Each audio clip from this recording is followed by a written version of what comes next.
again for another episode of Chasing Labels. This is episode number or spine number 156, and I am your host, Andrew.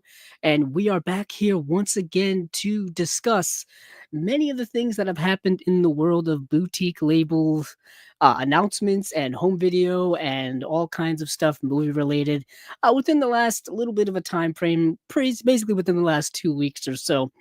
For those of you joining me here for the first time here on Chasing Labels, we get into, like I just said, release news, announcements, whatever else we like to talk about in a specific, framing amount of time. Things that I like, things that I perhaps want to add to my collection, things that you want to perhaps add to your collection, things that just interest me in general when it comes to the boutique label world of announcements over the last little while. Um, yeah, this is episode or spine number 156, and we are moving right along. This is the second episode of the calendar year of 2025, and already so many things have happened. It's January every single year seems like it goes on forever, and it's jam packed full of everything and anything. And my goodness, what a year it's been. And it's only 21 days into it. My goodness here. But thank you all for joining me, whether you're listening on the podcast form and the audio form, on whatever format you're listening to, whatever place you're listening to, whether you're watching the live stream, whether it be live or whether it be in the future. Thank you all for joining me. And my goodness, let's get into some things here before we dive into the recent announcements. Hopefully, this episode or this spy number will not be as long as the previous one. That was a gargantuan episode previously on spine number or episode number 155 that ran for nearly 4.5 hours. We're talking epic Cecil B. DeMille level of runtime for that release. Um, because there was just so much to go over. There was so much that happened within the month time frame because I had taken off a good portion of the month of December and then the first week of January, pretty much, or first couple of days of January. So there was a whole month's worth of announcements to go over in that episode. So it was kind of a double episode. It was a double episode, double album, if you like to refer to it in music terms. But this episode will perhaps not be that long. Hopefully, we're back down to the usual level. I'm trying to keep it under 3 hours, not only for you as the listener or you as the viewer, but for me as the host as well. It is a lot to go through here just all by myself. But we have some comments here already.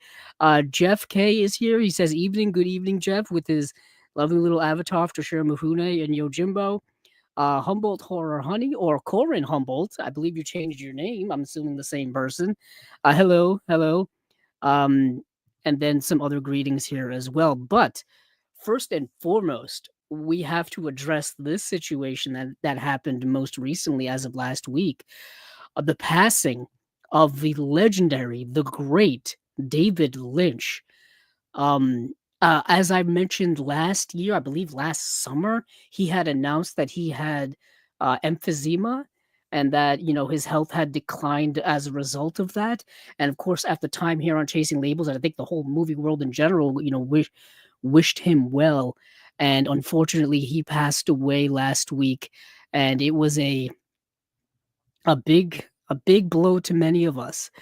David Lynch being an artist in the truest form, not only in the cinema world, but I think just in general, people loved him in just the art world in and of itself. I know for me personally, it hit so hard.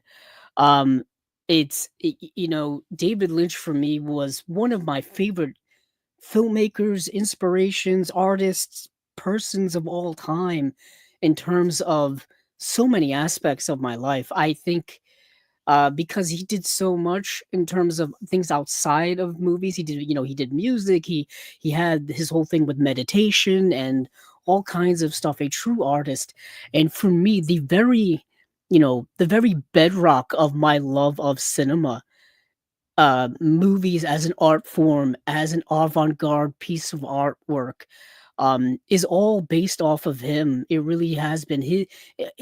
getting into his movies at a young age in my probably early 20s was a very much a gateway into the world of surrealism and to the world of, like I said, avant-garde, art house cinema, things like that. And he, man, I studied his work so much. There's still so much to get out of it. So I want to take a few moments here to obviously acknowledge his passing and just the broad spectrum of people who have made tribute to him and people who have spoken about him and his work and people who knew him and worked with him obviously. But for me personally, um one of the I would say one of the early parts of my collection was collecting David Lynch films. Early on, I think Blue Velvet, I've had on DVD, I've had on Blu-ray. There's a 4K of it out now, which I don't have, but I have a stack of all of his work here with me, and I would like to, quickly go through it. Should have set this up a little bit better, but we have, of course, Eraserhead. Um, Talk about avant-garde cinema. The first time I watched this movie, it blew me away so much that it rattled me. This movie rattled me to my core. And then, of course, we have The Elephant Man, a beautiful elegy and artwork piece of film that is just mesmerizingly deep and poignant and just stunning work of cinema. One of the greatest films probably ever made. And then we have kind of his great, I would say, not catastrophe, a movie that he kind of disowned throughout his life, and that is Dune. Um, I would have loved if we had eventually would have gotten his actual cut of this movie. There is an Arrow 4K, there's an Arrow Blu-ray release of this, and I haven't gotten it yet because I didn't rush out to get it because it was, like I said, it was a film that he really didn't view as his film. I believe it had been taken away from him in post, and there's two cuts of the movie. There's a theatrical cut and I think an extended cut, neither of which are his preferred cut of the movie. Obviously, I don't think we'll ever get that, unfortunately. And then we have a movie that shook me to the core first time I watched, and that is Blue Velvet. Blue Velvet being, oh my goodness, his first time, it was second time working with Kyle MacLachlan. Of course, you have Dennis Hopper, you have Laura Dern, you have Isabella Rossellini in this film as well. This film what an immense work. My goodness, so much to say about um small town neighborhoods and the things that go on behind it and whatnot. Very much a critique of the Leave It to Beaver era of society. Then we have Wild at Heart. This film with Nicolas Cage and Laura Dern that he made while he was making his show Twin Peaks. This film, I believe, won the Palme d'Or at the Cannes Film Festival when it came out. Um, I've always really liked that movie. And then you have Fire Walk with Me, the sequel slash prequel to Twin Peaks. This movie here definitely misunderstood, and if you didn't see the show and you're not on David Lynch's level, you're going to be kind of completely lost while watching this. Um, but I think this movie gets more appreciated over time, especially with the revival of the Return of Twin Peaks. The Return of Twin Peaks felt more like a continuation of this than a continuation of the original two-season series. We have Lost Highway here as well, another great surrealist film. I've talked about this a little bit. I think I talked about a little bit on an unwatched pile because I paired it up with something else. This movie starring Patricia Arquette as well as Bill Pullman. Yeah, there's so much to say about these movies. Don't really have the time to do it now. I just want to more pay tribute to all of his work. Then you have The Straight Story. This is the imprint release of The Straight Story. No pun intended. This is his most straight film. Straight in the sense that it's very straightforward. It's most direct film. It's such a beautiful, simple film, but I love it for that fact. I love it how there's no frills to it. There's no um things in it to create any type of plot line. It's just a very simple, beautiful story. And then we have what I consider his masterwork. I think this movie is one of the greatest films perhaps ever made. Certainly one of the greatest films of the last 30 years, and that is Mulholland Drive. This movie is an enigma wrapped in a mystery, wrapped in an enigma. This movie is everything to me. When I first saw this movie, it opened my mind to endless possibilities of what cinema can be. Cinema to me is endless. It is everything and anything. There's no limits to what it is. And Mulholland Drive captured that for me. And then lastly here is his last feature film that he directed, and that is Inland Empire from 2006. I just saw this recently, I think as of last couple of years, because I watched it, well, when this 4K no, when this Blu-ray came out. This Blu-ray, not a 4K UHD, just a Blu-ray, and that is Inland Empire, one of his last masterworks. And what a magnum opus of a movie. What a magnum opus of a movie. And of course, I did want to, of course, touch on his television work, and I have them here somewhere. Where did I put them? Um, why am I blanking on this now? Ah, here they are. Found them.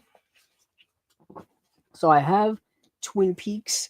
I have Twin Peaks: The Return. So first up here is Twin Peaks: The Entire Mystery. This box set here with Laura Palmer on the front. I won't talk about the mystery behind this show and all this kind of stuff. Was one of the biggest shows when it came out, so I think circa 1990, and its first season was just like must see TV, and then its second season veered off into um, a different land, kind of more David Lynchian type land. Basically, Mark Frost, I think, had taken over the show by that point, because David Lynch was working on Wild at Heart. And I guess it just didn't do as well ratings wise. But this show was kind of like Lost before Lost. If you can imagine a show seeped into mystery and supernatural stuff and surrealism going on. That's how I like to kind of interpret and kind of sell it to people. And masterwork of a show, but ended after 2 seasons, ended on a bit of a cliffhanger, if you will, and then we got a revival back in 2017 with Twin Peaks: The Return. Twin Peaks: The Return is, my goodness, what a show. My goodness, I was hoping beyond hope that we would have gotten even more Twin Peaks when David Lynch was still with us. But ending on the note that this ended on is fascinating to me. There is another set of these that's currently out. It's called Twin Peaks Z to A. There's a big gargantuan box set of that, which I think is now out of print because it was a limited edition. I think it's now out of print, and they're re-releasing it in a more standard packaging. CBS/Paramount is doing that. I think that's coming out in um February. But I don't like that packaging at all. It's that like stacking discs or kind of overlaying of disc in that clear plastic casing that we've seen CBS/Paramount do with a lot of their shows over the years. Think of the complete series set of Star Trek: The Original Series or Star Trek: Next Generation, or even something like the Twilight Zone, the original Twilight Zone series. If you know those packagings, you know what I'm saying. Very cheap plastic, overlapping discs, no frills. It's not great. They are so, but you do get the complete series of Twin Peaks. Plus, I think there are a couple of episodes that they are releasing in UHD, and I believe that set also comes with Fire Walk with Me as well. And you get all the special features, I believe, that were on the individual release or that actually came in these two releases here. Plus, that Z to A set had some extra features that these two I think did not. So that's my biggest regret, is not getting that original Twin Peaks Z through A set, is missing out on those special features. You can still track it down, of course, eBay, places like that, probably for a very hefty penny.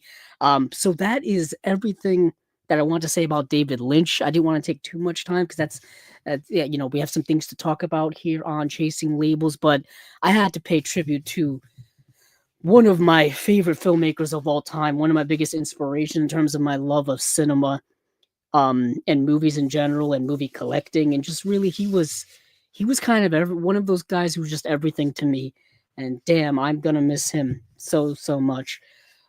So some other news here, at Chasing Labels. I did pick up some things that I want to talk about too. Um, late last year, I took part in the Wow Supplies last sale on Kino website.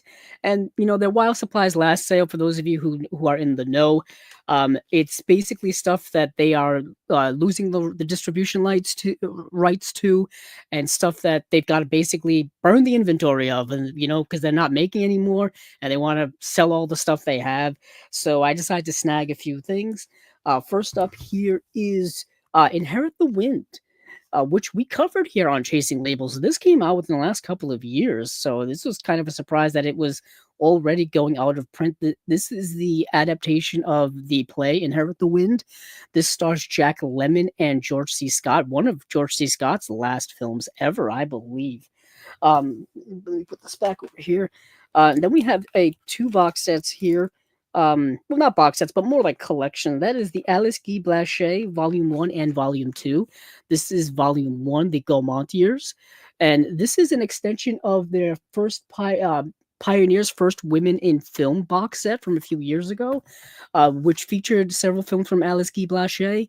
And I guess this is just more of her work. And she made films in the early part of the 20th century. We're talking like the 19 teens. So silent film era, early history of American cinema. This is Volume 2, the Solax Years. So I decided to pick these two up. I've wanted to get these for a while, and the fact that they were going out of print made me want to get them just the more. Next is Burt Lancaster and Valdez is Coming. It's Burt Lancaster in a Western. No brainer for me. No brainer for me. And then we've got Clouseau, the early works. Now, I've been wanting to get this since 2018 when it came out. For those of you who know Henri Georges Clouseau, he directed Diabolique as well as Wages of Fear. Those are probably his two most notable works. But these are his early films that he did in the 1930s when he was in Germany, because he's a German filmmaker. And these are stuff from that era. So it's a 2-disc set. It comes with 1, 2, 3, 4, 5, 6, 7 feature films. Well, one of them is 56 minutes long, and one of them is 15 minutes. So not quite all of them being feature length, but you know what I'm saying. So that is that. Then we've got The Rare Breed, a Western starring Jimmy Stewart and Maureen O'Hara. And I think I have this on DVD, so this is a Blu-ray upgrade for me, directed by Andrew V. McLaglen. And then we've got Easy Living. This is a Mitchell Leisen film starring Carol Lombard and Ray Milland. I believe this is written by Preston Sturges, so that immediately got me interested. So I picked this up to get more. Actually, no, this is not Carol Lombard. This is Jean Arthur. Sorry, Jean Arthur and Ray Milland. I get it confused with the Carol Lombard box set because a lot of the films in that box set are Mitchell Leisen films. So that's that. And then we've got another film here, and this is directed by William Wyler. This is called The Good Fairy. This is also written by Preston Sturges. Another reason why I bought this. Also, this stars Margaret Sullivan. And yeah, I had to pick it up. More William Wyler to add to the collection. More William Wyler to add to the William Wyler section of my collection. So let me put these back because I got one more stack here, and then we'll get into the news. So let me move those there. And then we've got stuff I finally got from the Black Friday sale over at Vinegar Syndrome. So that stuff took a little while. Obviously, it goes by people who are subscribers. They obviously get their orders before everyone else does, and then based off of when you place your order. I'm notorious for taking forever. I wait till the last second, but we've got some releases here. The cinematograph release of Touch, the Paul Schrader film. I really love these cinematograph releases. I love this matte digibook style that they've been doing. Justin La Liberty, this is kind of his line over there at Vinegar Syndrome, and these are fantastic releases. Then I have Singapore Sling. Singapore Sling, what a film. What a film. I've talked about it several times. I talked about it, of course, while when this was announced. I talked about it. I know Steven has also talked about it here. I think he talked about it in the last Unwatched pile. No, he talked about it as one of his favorite releases of 2024 was Singapore Sling.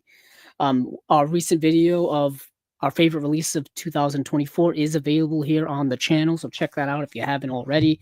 You get to hear him talk about Singapore Sling. And then we've got Five Card Stud. Five Card Stud. I think this is a Vinegar Syndrome Labs release. This is a Western starring Robert Mitchum and Dean Martin. I had to pick this up just because of that fact in and of itself. And this is a Henry Hathaway Western as well. And then we've got Dream Life from, I believe this is a Canadian International Pictures release. Yep, this is our buddies over at Canadian International Pictures, because I just showed the other cover here. And I had to get this because not only is it a good film, but I believe it's the first film ever directed by a woman in Canada. I believe that's correct, or maybe Quebec. Sorry, I probably should have. Oh yeah, it says the first feature film directed by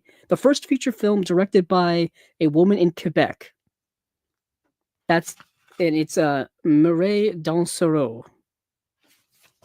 So we've got a couple more here. Southern Comfort, their VSU release of Southern Comfort. This is a film by who directed this? Mine's completely blanking on me. Walter Hill, and as in the usual fashion, it's got the magnetic clasp opening plus a ribbon here that pulls out all of the insides. For those of you listening at home, you can't see it, but for those of you who have VSU releases, you understand how nice the packaging is. And it's really Vinegar Syndrome's most deluxe release is their VSU. So I don't have all of them. I'm missing a couple of them. I'm missing Sidekicks. I'm missing also Showgirls. And I'm probably missing another one as well. So I'm not quite caught up to date with all of those. But another cinematograph release is Going South. Going South. This is the film directed and starring Jack Nicholson. Jack Nicholson only directed 3 films in his career. He directed Drive, he said, Going South, and The Two Jakes.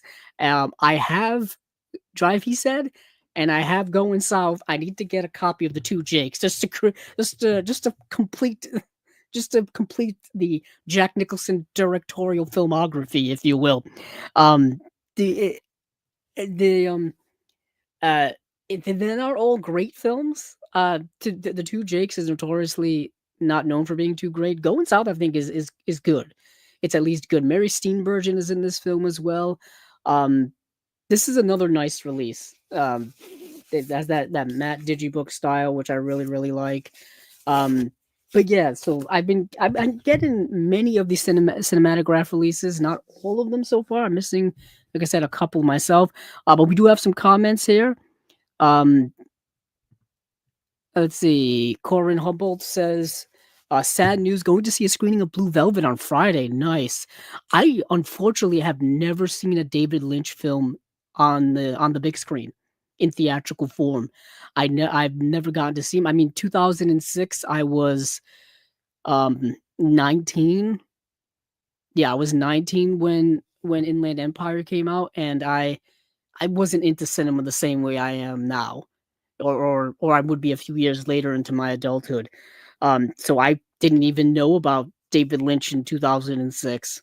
I was just graduating high school. I was just graduating high school, and I barely knew anything about movies. At that point in my life, I think I was just rewatching Lord of the Rings over and over again, and Star Wars over and over again. That was kind of my life in the movie world at that time. But I've never seen it. But that must be amazing on the big screen, and I'm pretty sure they're going to have screenings for David Lynch's work, hopefully forever, in my opinion. We have another comment here from Mike, who says, I still need 5-card stud. Yeah, I think I waited until it was on sale, and then I grabbed it. I liked the movie a lot, too. I think I talked about it here on Chasing Labels when it was announced. But yeah, I really like it. Robert Mitchum as a preacher again. Of course, if you know, he was a preacher in Night of the Hunter, famously so, but he's not quite that character in that. Corinne Humboldt, you were right. It is Quebec. It was Quebec, which was very interesting. That's kind of the reason why I got it as well. Let's see. Mike also says, "I got that one too." Going through all of Hill's work, there's been a big push for putting Walter Hill's work on Blu-ray over the last several years, at least since we've started here on Chasing Labels back in 2021. Um, we had the Walter Hill box set that came out from Imprint, and we've had a bunch of other Walter Hill stuff being put out randomly here and there. I think The Driver got a 4K release in that Imprint set as well as in the UK. We've got one of the '90s films, the Walter Hill films uh, with Bruce Willis, that was kind of a remake of Yojimbo. I can't remember the title of it. Um, I know that that finally got a Blu-ray release. And yeah, I think I can picture the cover of the Blu-ray, but I can't picture the movie's name. Let's see. Mike also says, "I love the VSUs. I don't need them all." That is also the thing as well. The movie Sidekicks to me is not very good, hence why I haven't bought that yet. And it's the one I kind of needed in the next, going in order. So I've kind of waited to see if that's ever going to drop tremendously in price. That's what I'm waiting for. Um, so yeah, I'm one of those people who will wait. I'll keep my eyeballs just on it just in case it's going out of stock or something like that. But I want to make sure to like not overspend for certain things. Um, yeah, Jeff K says I would love to see Eraserhead on the big screen. That would be mind blowing, unbelievably mind blowing. Like I said, a lot of these have gotten 4K releases. I know Mulholland Drive has a 4K release now, so there's a 4K print of it to be put on the big screen. I think Eraserhead. I have to check if Eraserhead. I think Eraserhead is coming. Eraserhead is coming. There was a rumor this week that Eraserhead is coming. Blue Velvet has a 4K release already. Lost Highway has a 4K release already. So these can be put on the big screen and look probably stunning, absolutely stunning. Um, yeah, let's see. Oh, thank you, Jeff. Jeff says Last Man Standing. That's the Bruce Willis film that I was talking about, the Walter Hill film. That's a remake of Yojimbo.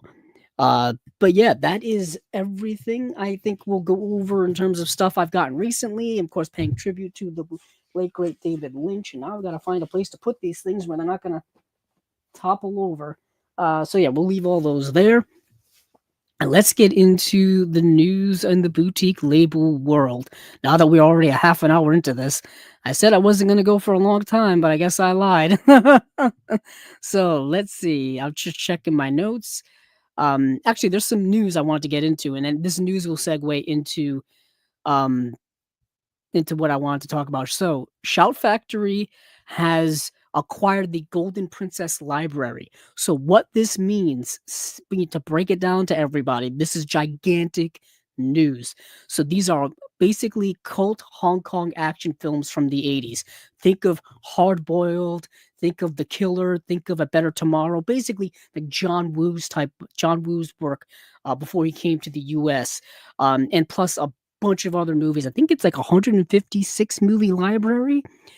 We've got movies like Ringo Lam, City on Fire, Prison on Fire, Aces Go Places, Peking Opera Blues, Chinese Ghost Story Trilogy. We got Pieces Hotel. We have Johnny Toes The Big Heat. Now You See It, Now You Don't.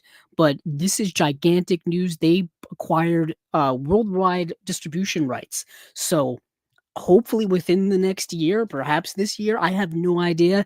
We'll start seeing some of these get Blu-rays, get 4K releases. I don't know what the plan is over at Shout, but that is gigantic news. For years and years and years now, there's been a call for a re-release of, in my opinion, John Woo's The Killer and Hard Boiled. I think Hard Boiled is one of the greatest action movies ever made.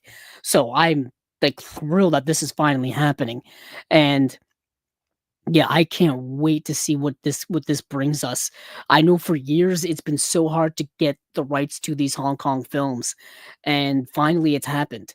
So for years, the only thing that's really been available to us is there's been Dragon Dynasty Blu-rays of Hard Boiled and The Killer, but they notoriously don't look very good, and they're not great releases in general. They've been around since 2010, so we're going on 15 years now. So these movies needed some type of re-releases. So hopefully this gives us that. And the reason why I mention that is because we do have some Scream/Shout Factory announcements. These are their March announcements. So coming in March, we've got several movies here. We've got Night of the Creeps is getting a collector's 4K edition. Bring It On, a 25th anniversary edition. It's been 25 years since that movie came out. My goodness. I saw that movie in the theater back in 2000. I was 13 years old. And that's the movie, that's the cheerleading movie starring Kirsten Dunst, Gabrielle Union, Eliza Dushku. Um, what an interesting movie. That movie spawned like several straight to video sequels, but the original is obviously the best. Now we've also gotten Forbidden World Collector's Editions getting a 4K release. Ghost Cat Anzu, which I believe is part of their G Kids, their G Kids releases. And then we've got another Shaw Brothers Classics box set. For those of you keeping track at home, this is volume 6 of just Shaw Brothers Classics. And I think they've had 2 like Shaw Brothers adjacent box sets as well. So we're talking like 8 Shaw Brothers centric box sets, if I'm keeping track. Plus you've got 2 Golden Harvest box sets already from them. That's what, 10 box sets of, this Chinese martial arts films from the 60s, 70s, and 80s, and even into the 90s, into the early 90s. Damn, that's a lot. That's a lot. Because each of these box sets has at least 11 films. This one here has 11 films. I'll go into all the 11 films that's in here. I just want to go down the rest of this list. But I think the last one here is the the movie Tommy is getting a 50th anniversary 4K release. This is the Ken Russell film.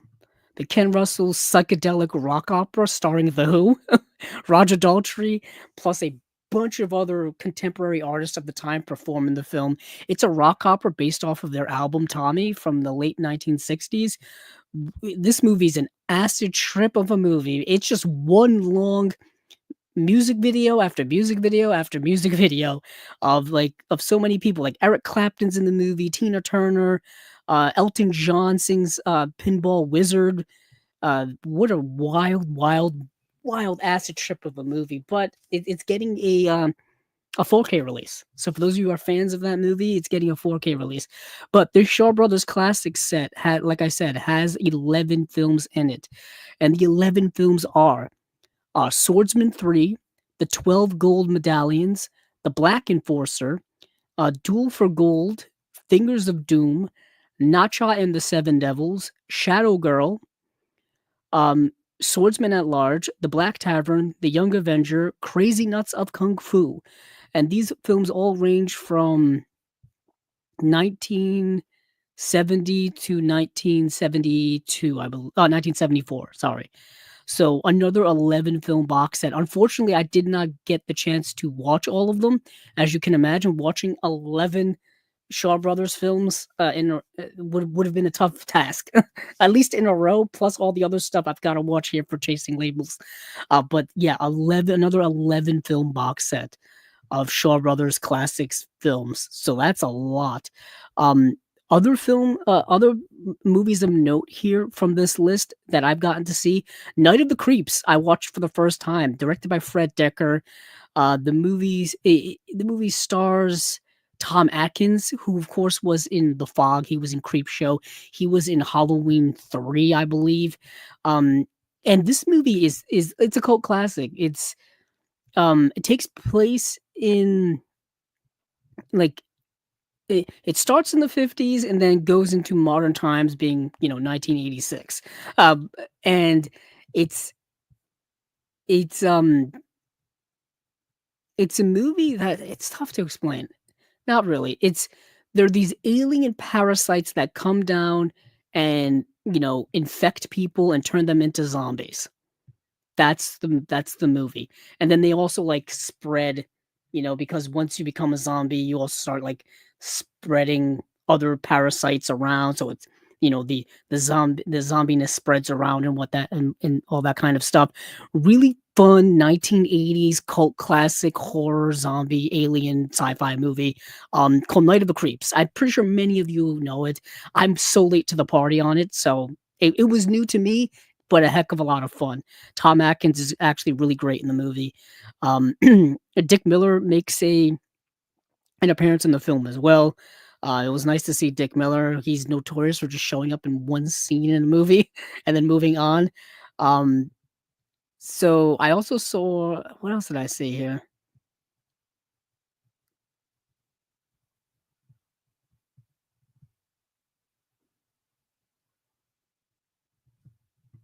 Let me check my letterbox here for a second because I can't remember all the things I watched.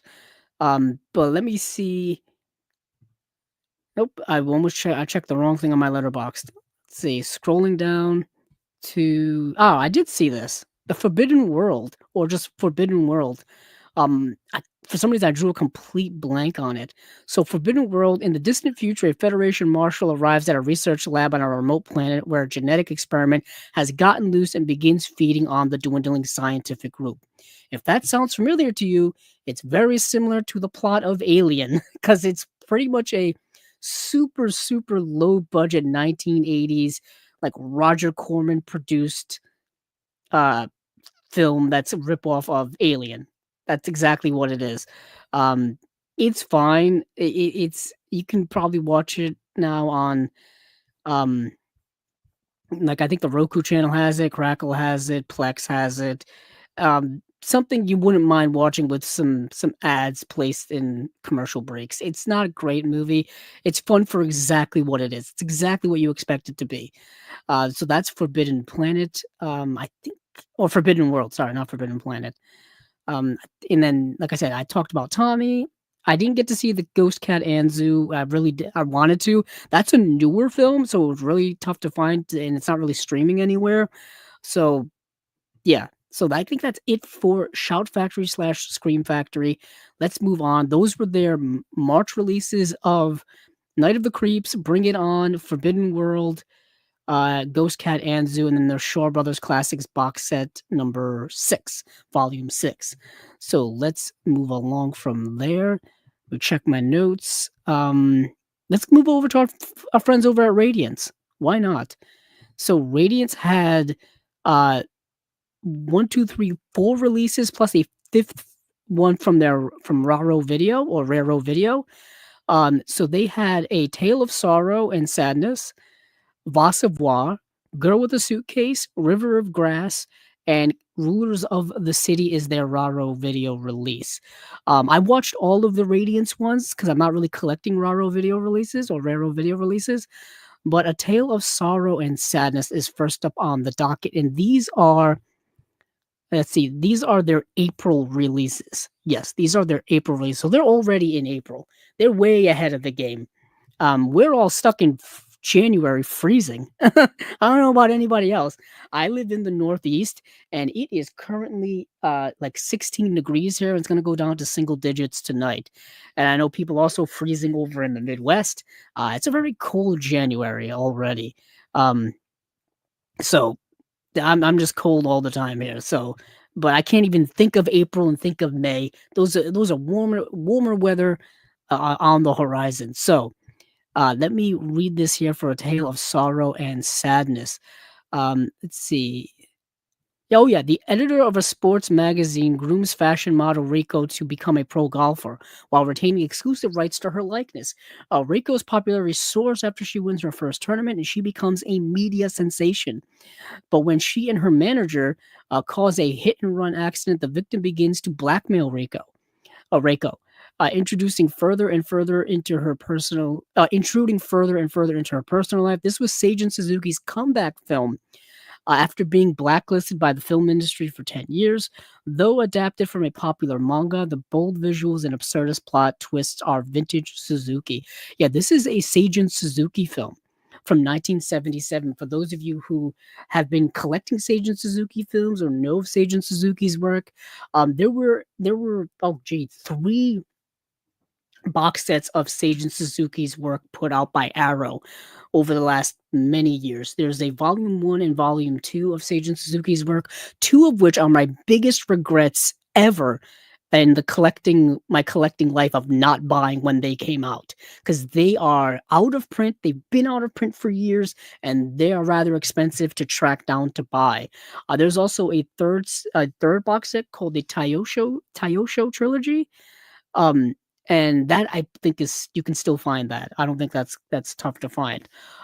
But so 3 box sets, plus we have Tokyo Drifter and Branded to Kill, 2 films that are put out by Criterion.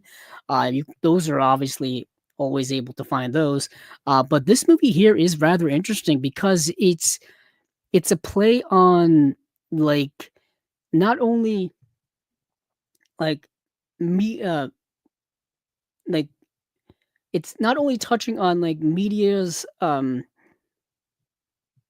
media's grasp onto a rising popular star, but also kind of has that little bit of a twist in it where you now have got somebody who's trying to take down that star, if you will. And it also kind of talks about, like obsessive fandomness and all kinds of stuff going on in this movie. It's tough to explain without you actually watching the movie. Um, and so I would definitely recommend checking this movie out if you haven't already. If you're a fan of Seijun Suzuki's work, I think you owe it to yourself to check this out. But yeah, this is coming out, like I said, in March. No, in April, April 28th, I believe this is coming out. That's what we've got here for special features. Let's see. Audio commentary by critic and author Sam Deegan. That's cool. New interview with editor Kunihiko Uke. And that's it. Those are the only special features on here. Okay. The movie, I think, speaks for itself, so I wouldn't be too upset. Next is a movie called Va Savoir. Va Savoir is a film by Jacques Rivette. I'm pretty sure many of you know who Jacques Rivette is. Um, if you know anything about uh, the French New Wave, Jacques Rivette is a figure in the French New Wave. He's amongst all those contemporaries of that time: Godard, um, Agnes Varda, Claude Chabrol, um, so many others. Let me see. So Va Savoir, where is it? I'm trying to look up for it on my yeah, yeah. So Va Savoir also translate into who knows. So if you see the English translation of who knows, that's Va Savoir. So after finding love and success in Italy, French actress Camille returns to Paris, the city she fled 3 years ago. She secretly dreads confronting her ex-boyfriend Pierre. Her new lover Hugo also has a secret as he's meeting with the intriguing Dominique while on his quest for an unpublished manuscript. So what you have here is a movie about 3 couples whose lives intersect with one another. That's kind of the way I viewed it, and it's very interesting. Let me read what it says here. So, returning home with her traveling theater troupe, actress Camille finds the affections of her director lover Hugo, having waned after he takes an interest in Dominique, a vivacious student helping him search for an infamous missing play. In a bid to make him jealous, Camille reunites with her former lover Pierre, and now happily married to Sonia, and a farce-like series of love triangles ensue. Yeah, so it's like these people all have this intermingling relationship, intertwined with one another. Very good screenplay. A long film. This film runs.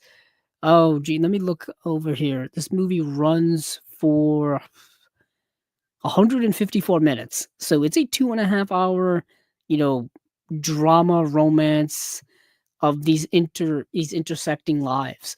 And to be able to sustain a film and sustain our attention span as viewers for that long, you have to be quite a skilled filmmaker to do so. And Jacques Rivette is a very good filmmaker. Jacques Rivette did films like, let's see, yeah, this is his directorial. Celine and Julie Go Boating, La Belle Nocios. He did a film called, what's his most, so Gang of Four I've talked about. That's a film he did in 1989. Paris Belongs to Us. That's the one that's put out by Criterion. that is his film. La Marfo is another film of his. Is that Lumiere and Company? La Pointe du Nord. I think that's another Criterion. I don't know. I probably should check up on that, but I'm just riffing here. So that's Jacques Rivette, but Va Savoir is a good it's a good film if you have the patience for a French drama, if you will. Let's see. So we got 4K restorations of Va Savoir, the 154-minute theatrical cut, and Va Savoir, the 223-minute director's original cut. Holy heck. So I only saw the 154-minute theatrical cut. 223 minutes must be fascinating. That is a monstrously long amount of time in for a movie. Um, I'm intrigued by that. I want to buy this release just for that reason alone. You've got a select scene commentary by screenwriters Pascal Bonitzer and Christine Laurent. Original interview with director Jacques Rivette from 2001. Archival interview with star Jean Balabar. Interview with critic Jonathan Romney. And then that's it for this release. But my goodness, you get two cuts of the movie, two long cuts of the movie, mind you. Very cool. So let's see. Girl with a Suitcase. Let's see. Let me check to see if everything's still good here. So Ada, uh, who is Claudia Cardinal, who was in Once Upon a Time in the West, The Day of the Owl, has fallen for a rich playboy and arrives at his door to find it firmly shut and herself ignored.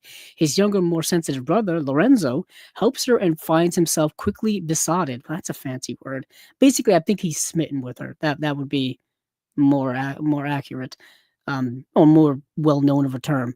Cardinal gives one of her most tender and vulnerable performances in Girl with a Suitcase, an unsentimental coming of age story that deals as much with adolescence as class. A vital director of Italy's post war cinema, Valia Zerlini's small but remarkable body of work deserves to be discussed among the greats. I would say this is a very good film. I've seen it, and if you like coming of age stories, this would be right up your alley. This would be right up your alley. It is a very genuine, tender, sensitive coming of age story. It's an interesting film, also commenting on the way in which men treat women, specifically poorly, because this woman, Claudia Cardinal's character, is just constantly tossed aside by men in this film because she's trying to find kind of love in all the wrong places, as the saying goes. And it's really unfortunate that that's also a very contemporary thing. People trying to find love in all the wrong places and coming up empty and having to deal with the consequences of that. Um, you know, love is a very interesting thing, and that we all kind of have to go through in our lives. Um, so that is the movie Girl with the Suitcase. Let's see what we got here for special features. So there's an interview with assistant director Pierre Shiva Zappa from 2006. Interview with screenwriter Pierre Di Bernardi from 2006. Interview with film critic Bruno Torri on Zerlini's career. Visual essay about the film by Kat Ellinger, our friend Kat Ellinger, who has been here on Chasing Labels not once but twice. One of the best. One of the best. Anytime Kat Ellinger does something for a film or does something for a release, it's worth watching. It's worth getting. It's kind of a stamp of approval, if you will. If it's got a Kat Ellinger stamp of approval, it's worth checking out. So that is Girl with the Suitcase, and this is coming out in April, like I said, April 28th as well. So next we have River of Grass, and this is the film by Kelly Reichardt. I saw this movie years ago, so I'm not as familiar with it as I am with the others that I just saw recently. So in a rundown small town between Miami and the Everglades, Cozy, a dissatisfied housewife, longs for an adventure. One night at a nearby bar, she meets Leray, an equally disaffecting handyman who's never left home. As sparks fly between them, a gun accidentally goes off. Thinking they have committed murder, the pair decide to flee. But their naive natures and limited bank balances mean they don't get very far. Cleverly playing on procedural drama tropes, Kelly Reichardt's remarkably assured debut feature showcases her keen eye for observing the unsaid in this story about the stories we tell ourselves to escape the banality of life. or of everyday life. Excuse me. Let's see. So River of Grass, I think had an oscilloscope release because there's a 2K restoration by Oscilloscope Laboratories. And let's see. We also have audio commentary by Kelly Reichardt and Larry Fessenden. No, audio interview with writer and curator So Mayer from 2024. Larry Fessenden, Invisible Man, Renaissance Man, Monstrous Midwife, a visual essay by critic Anton Battelle on the career of actor and producer Larry Fessenden, including his work with Reichard and other independent filmmakers in this drive-by outtakes, and then restoration featurette as well. And that is it. Like I said, I haven't seen this movie in, oh goodness, probably many years. And but it's a first film by Kelly Reichardt, so it's something I'm definitely interested in. I just need more of Kelly Reichardt's work. Um, let me see if let me pull up Kelly Reichardt's filmography, and yeah, Kelly Reichardt did First Cow. She did Showing Up. She did the movie Certain Woman, which I believe it has a Criterion release. Wendy and Lucy, a incredibly sad film, which I actually now own on DVD. Um, that movie reminds me of Umberto D, the Vittorio De Sica film, which is one of the saddest films I've ever seen. Um, so Wendy and Lucy starring Michelle Williams. She also did Meek's Cutoff, which also has an oscilloscope release as well. I've been wanting to get Meek's Cutoff for years. That pseudo western. She also did Old Joy, which has a Criterion release. That movie Night Moves. I actually have that movie Night Moves in my collection. I bought it randomly, like as a blind buy, probably back in 2014, not knowing who Kelly Reichardt was at the time, and just buying it just for the sake of buying it. And I have it in my collection. I have it in my collection ever since. And then she did, of course, River of Grass. But yeah, I've got to get more of her work because I've always been like I said, I'm obviously a big fan because I've seen so many of her films. Yeah, so that is it for the proper Radiance films, limited editions. Those are all coming out in April. The Raro video release, which is called Rulers of the City. I just want to go through it real quick because it stars Jack Palance. It's got a dope cover too. So Tony, a debt collector for a small-time Roman boss, dreams of making it big. He meets Rick and decides to back him up in order to screw over an American gangster called Scarface Manzari, who is Jack Palance. I like how they credit Jack Palance here as being in Batman, which he is. Technically, he is in Tim Burton's Batman, but he of course was in so many other films that's not Batman.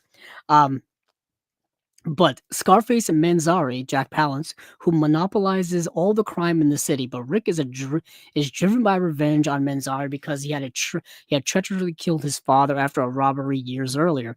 An Italian crime classic from Fernando De Leo, Rulers of the City features his trademark violence and action with a strain of dark humor, producing one of the filmmaker's most enjoyable slices of Eurocrime. I like that subgenre there, Eurocrime. Newly restored in 4K, it is presented on Blu-ray in the UK for the first time. 2020 4K restoration. Violent City, an archival featurette. That's a special feature here. A new interview with Eurocrime authority Mike Malloy on the childhood revenge theme, and Polizia Tesci, which I think is like, police crime films in the Italian cinema in the 70s. Reversible sleeve featuring artwork based on the original posters, and that is it. That's really cool because I only have like one Fernando De Leo release. Let me see if I have it down here. Got it right here. I always keep it around just to show off in these moments. I talk about a random buy find release from years ago. This is a Raro release of Fernando De Leo's Shoot First, Die Later. I only bought this because the cover of this is wild to me. I found this randomly used at a store I used to go to called Movie Stop. And they would just have a hidden gem after hidden gem, and I would spend hours and hours there on my Friday and Saturday nights by myself, just combing through their Blu-rays and DVDs, and I found this one time, and this cover just grabbed me. It's called Shoot First, Die Later, and Fernando De Leo. That's what I got here. That's the only Fernando De Leo release I have. Let's see. Let's see. Corin Humboldt says, I'm gonna grab the Rivette for sure. Yeah, yeah, it's Jacques Rivette. You can't go wrong with certain names. Like certain, I'm a sucker for certain names. Um, Especially certain names of people whose work are well regarded. I mean, am I a sucker and a sap for that? Yes. It reminds me that I still need to get the second Claude Chabrol box set from Arrow. There is an Arrow there or was an Arrow sale going on over at Barnes and Noble, 50% off. I don't know if it's still going on. I have to go over there and check. I'll probably check after the recording tonight, just so that I don't want to miss out on anything. But I pretty much picked over what my store had the last time they had a 50% off sale of Arrow stuff. Uh, so I don't think my in store there's much there, but I'll check online because that reminds me of like I said, Claude Chabrol and things like that. But yeah, I definitely agree with you. I keep wanting to call you Humboldt Horror Honey, but that's not your name. But Corin Humboldt. Um, I don't think I have any Jacques Rivette in my collection, actually. I don't have Paris Belongs to Us, even though I've almost bought it several times in the past. But yet again, we are done with Radiance. So that is everything from Radiance coming out in April. Once again, sometime soon, they will, of course, have their next crop of, their next announcements are February 6th. If you go to their website, radiancefilms.co.uk, it says right up top, next announcements, February 6th, and those will be their May releases. So that was A Tale of Sorrow and Sadness, Savoir, A Girl with a Suitcase, River of Grass, and Rulers of the City is a Raro release, a Fernando De Leo film. So let's move on now from Radiance. Let's see, where shall we go to now? Do we want to dive into Kino? Let me see if I can bring up Kino. Yes, let's dive into Kino, shall we? It's a bit of a plunge. They've got so much stuff. And it varies. It varies everywhere. But first up here is a 1998 film called Half Chance, or Half a Chance, starring Jean-Paul Belmondo, Alain Delon, and who's the last? Vanessa Paradis. And this is a fascinating movie. I actually just watched this yesterday. Half a Chance. This is it's getting a Blu-ray release. It's new 2K it looks as 2K restoration, new audio commentary by film historians Howard S. Berger, Steve Mitchell, and Nathaniel Thompson. The movie is, like I said, starring Jean-Paul Belmondo and Alain Delon. That already should pique your interest. So this movie starts off as this young woman portrayed by Vanessa Paradis. She gets out of prison. She is a car thief, and she's doing a stint in prison because she stole cars and stuff. So she gets out of prison, and apparently recently her mother passed away. Perhaps while she was in prison, I wasn't quite clear on that, but she passed away, and then she left her a cassette audio message that said, 20 years ago when I met two men, and two of these men could be your father. Either one of them could be your father, and it happens to be Jean-Paul Belmondo and Alain Delon. These two kind of wealthy, extravagant men. And she decides to track them down and tell them, "Hey, my mother. You knew my mother. I was born whatever, and you could be my father, or you could be my father." And meanwhile, there's a side plot going on where I think the police are tracking these Russian mobsters who are doing stuff, and they're trying to they're doing an investigation into the Russian mob and whatnot, and and and certain dealings that they're doing. I think it's arms dealing or whatever. But what ends up happening is one night she ends up stealing a car that happens to belong to the Russian mob. So they go after her, and it's up to her potential fathers to help help rescue her, help keep her safe. They start going after them, and they get caught up in this big Russian mafia war thing going on. And the movie turns into a full out action film with Jean Paul Belmondo and Alain Delon, like shooting Russian mobsters and explosions and helicopters and car chases. It goes way out of left field. And I'm watching and I'm like, this is wild and crazy. And but I'm digging it. But I'm digging it. But yeah, that's the movie. That's the movie. I don't think I can explain it any better than that. It's what a wild concept of a movie. Yeah. So if you're fans of Jean-Paul Belmondo and Alain Delon and you want to see them be kind of like Liam Neeson-esque badasses, because they're of older age, watch this movie. It's called Half a Chance. It is currently streaming on Canopy. I don't know how long that's going to be for.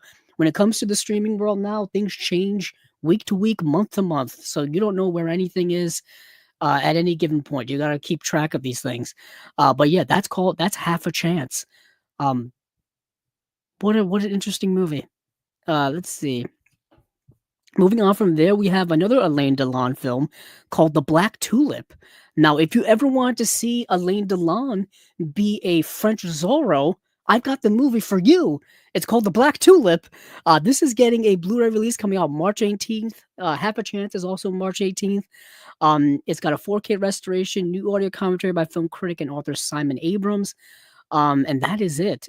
So, international idol Alain Delon, who's been in many movies, you probably know who he is, leaps into action in this colorful swashbuckling adventure from the pen of Alexandre Dumas. Alexandre Dumas, who wrote The Count of Monte Cristo, The Three Musketeers. He is Black Tulip, France's most daring masked avenger, one part Zorro and one part Robin Hood. In 1789, on the eve of the French Revolution, you've got Alain Delon as this Robin Hood Zorro character who attacks the rich and steals from them, um, seemingly out of maybe a sense of rebelliousness or a sense of honor and duty. But they're trying to catch him. The people involved want to catch this guy because he's annoying the heck out of them. So they decide to um they're gonna mark him. So the next time he tries to he robs us, we're gonna cut him in the face so that he can be recognized if he shows himself, not as the Black Tulip in public. So, but what Alain Delon does, or what the Black Tulip character does, is apparently he has a twin brother who he's going to bring in to do his public appearances for him. And yeah, that kind of convenient.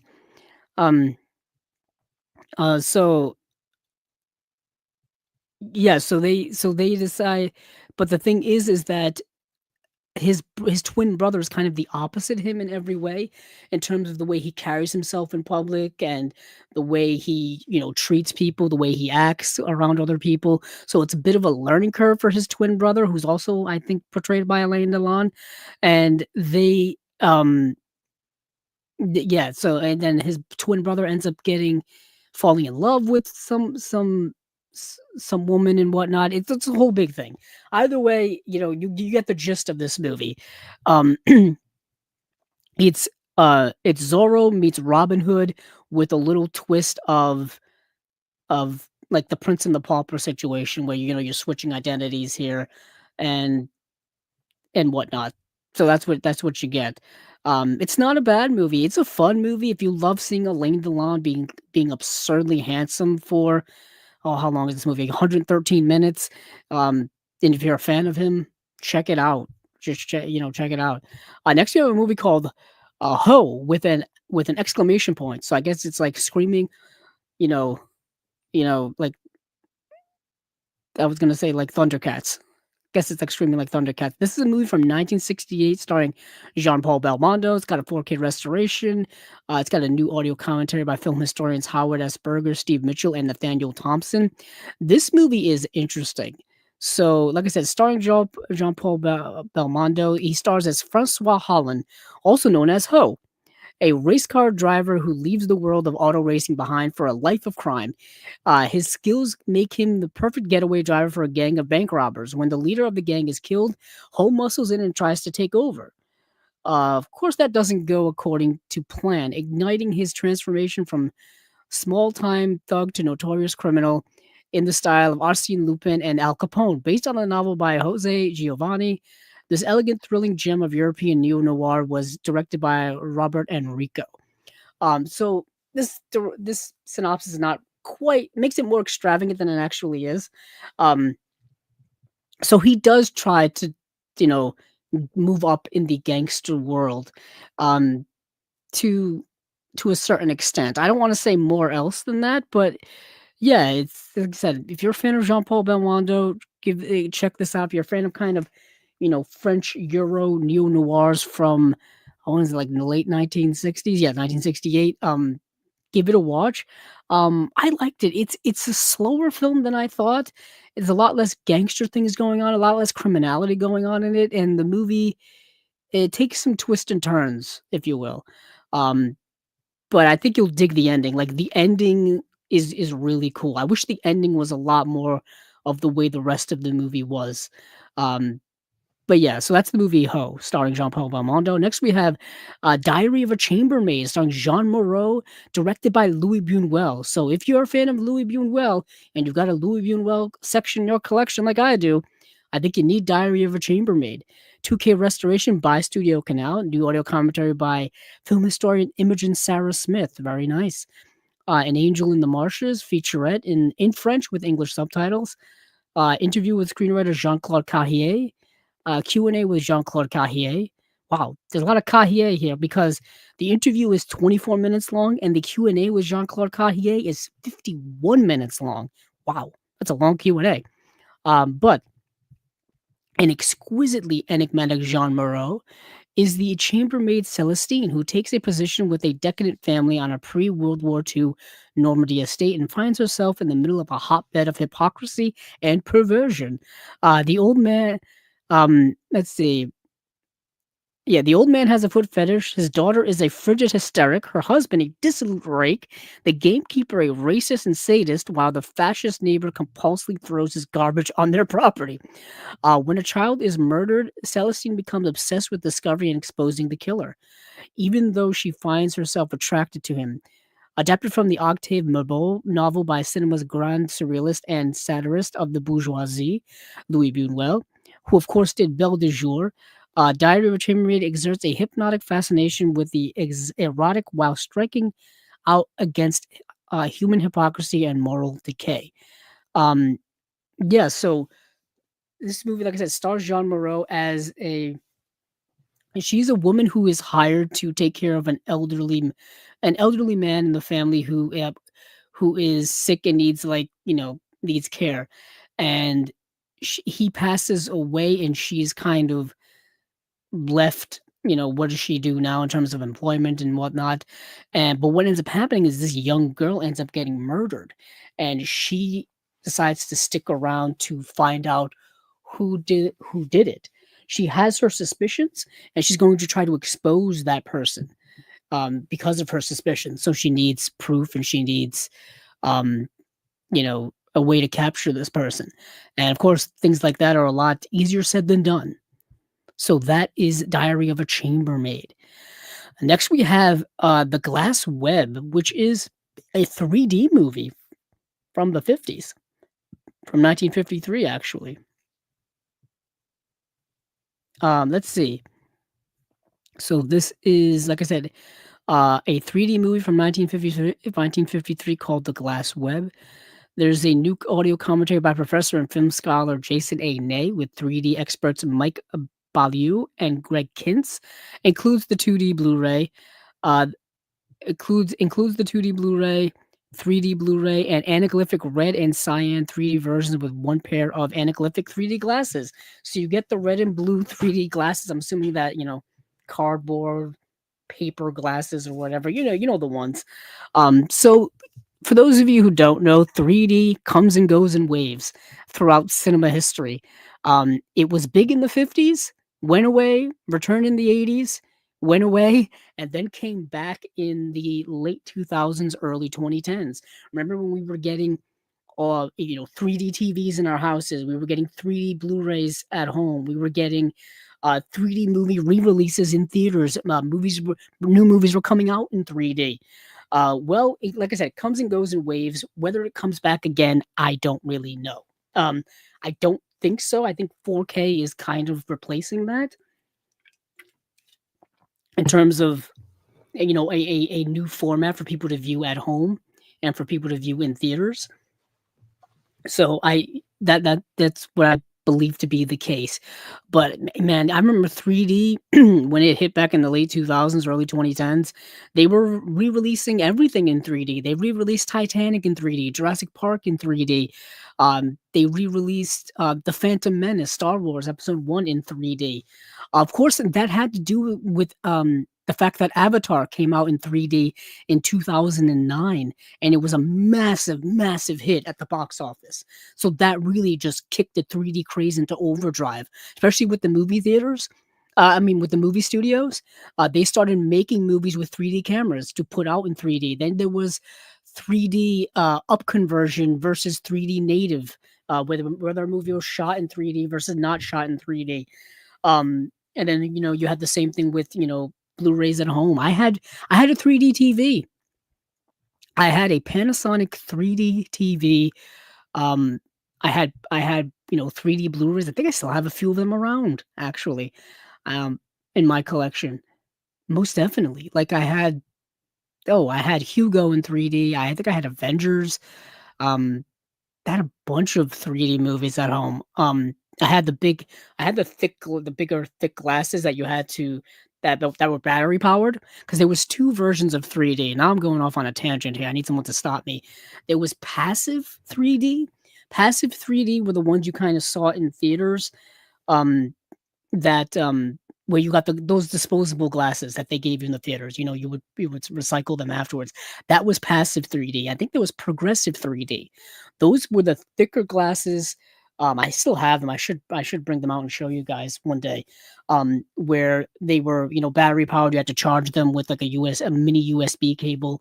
And yeah, those were the ones I had. You could get passive 3D at home as well, with the thinner, like more regular glasses. But I had to be fancy and go with the progressive ones, because I wanted a Panasonic plasma TV. That's what I had at the time. Plasma was still at the time one of the best TVs you could get. Um, Now OLED is kind of what the new plasma is. For those of you keeping up with the tech game, which I do dabble in from time to time. But the glass web, back to the glass web in 3D. Edward G. Robinson, John Forsythe, in this movie here. Film noir legend Edward G. Robinson spins the glass web, the ultimate in shocking 3D suspense.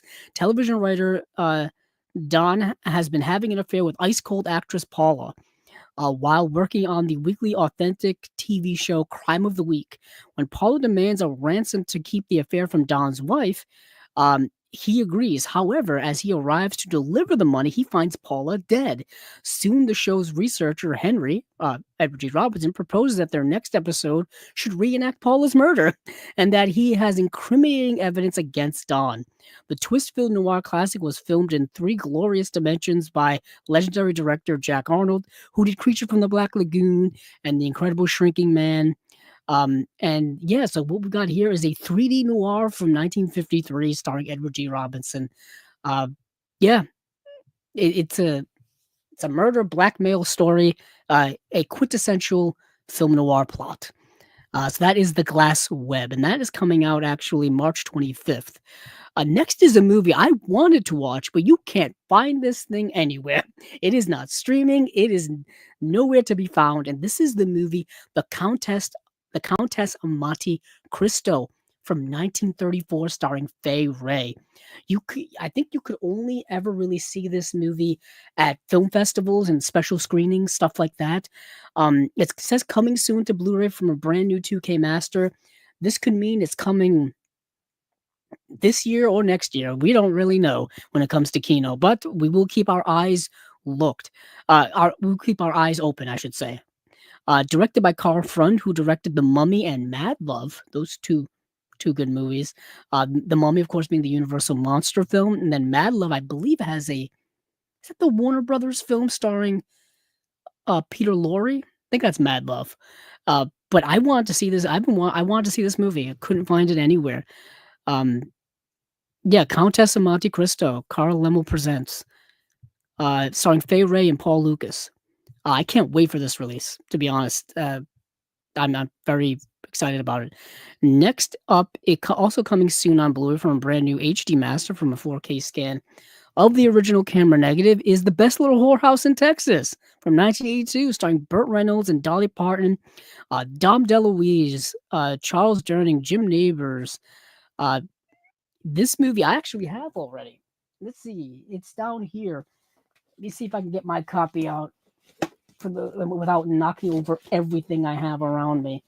Yeah, I have the Umbrella release. This movie's been released by Universal on both DVD and Blu-ray for years.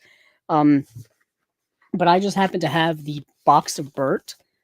I have the box of Burt box set from Umbrella that I got a few years ago, and it's in here.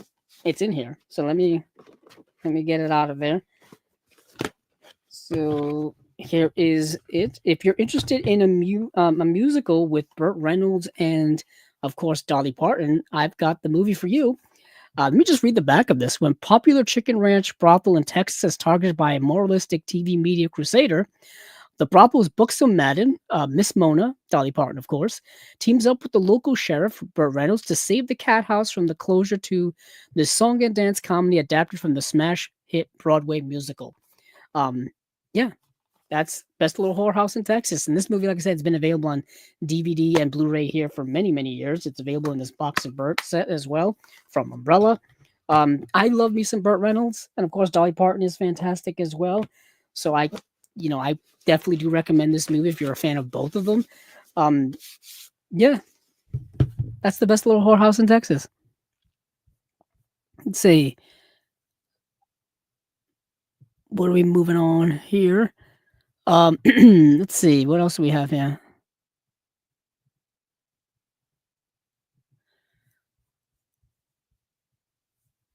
I'm just checking up on some comments here. Let's see. Illuminated Pro, welcome back, Illuminated Pro. Good to see you. Thanks for showing up.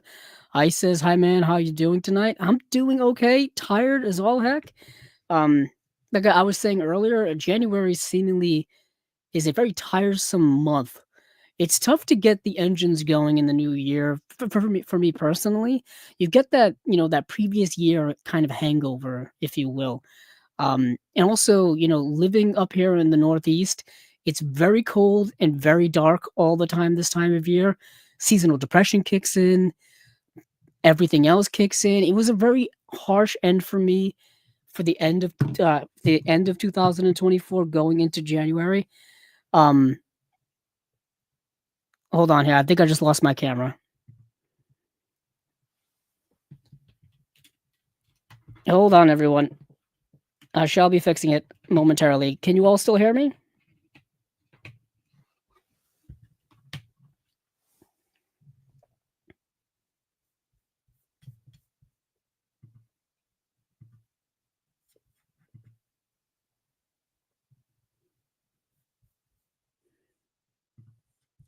Hold on. Fixing it momentarily.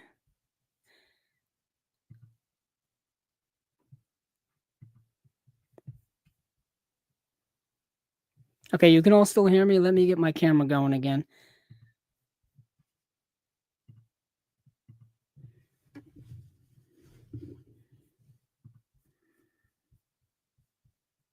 Oh, I had to click start camera. So yeah, thank you all for helping me out. Am I back here? I'm just waving my hands.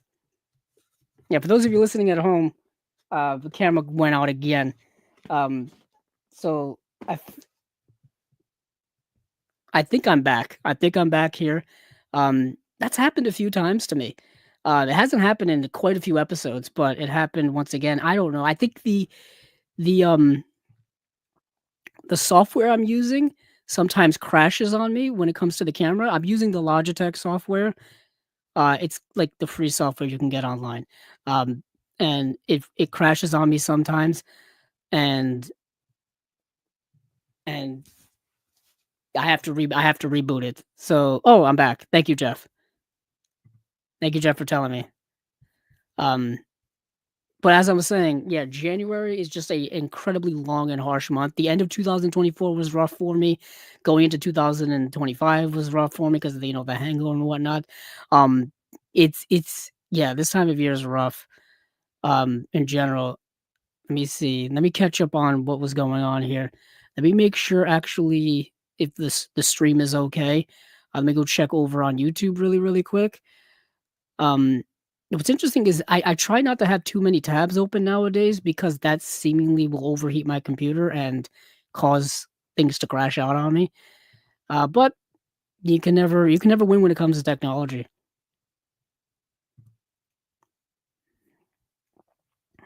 There's always a tech hang up here or there. Oh yep, I'm still live. Okay, good, good, good. As long as the stream doesn't crash, I'm okay. You know what I mean? Because then that creates a whole other host of problems. That creates a whole other host of problems where I gotta start everything back up, and I kind of don't know how to do that. That was the one nice thing about um, having a co-host. If something goes wrong on your end, they could, carry the torch for you. When you're doing it solo, if things go awry, you're kind of stuck. Um, but yeah, but I'm back. Let's see.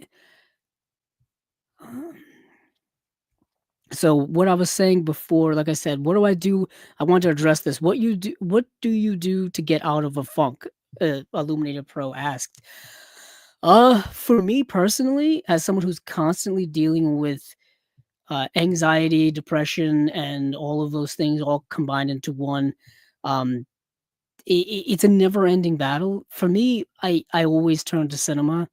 For me, cinema has always been my saving grace, hence why I do the podcast here, hence why I'm constantly watching movies. It's something that, gives me drive, gives me reasons to kind of continue on, if you will. As morbid as that sounds, gives me inspiration to keep going. And I know, everyone is different.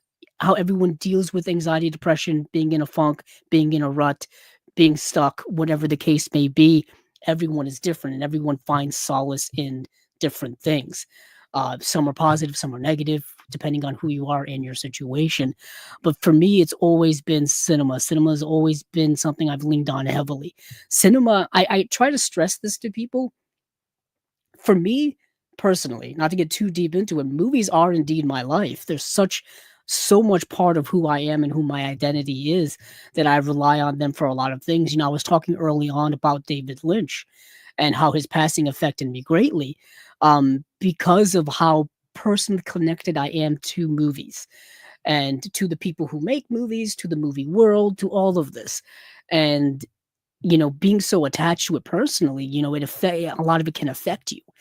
And yeah, life isn't easy, and to get out of a funk is tough, is really tough. But like I said, it's you know you got to turn to the things you love the most, the things that you're passionate about.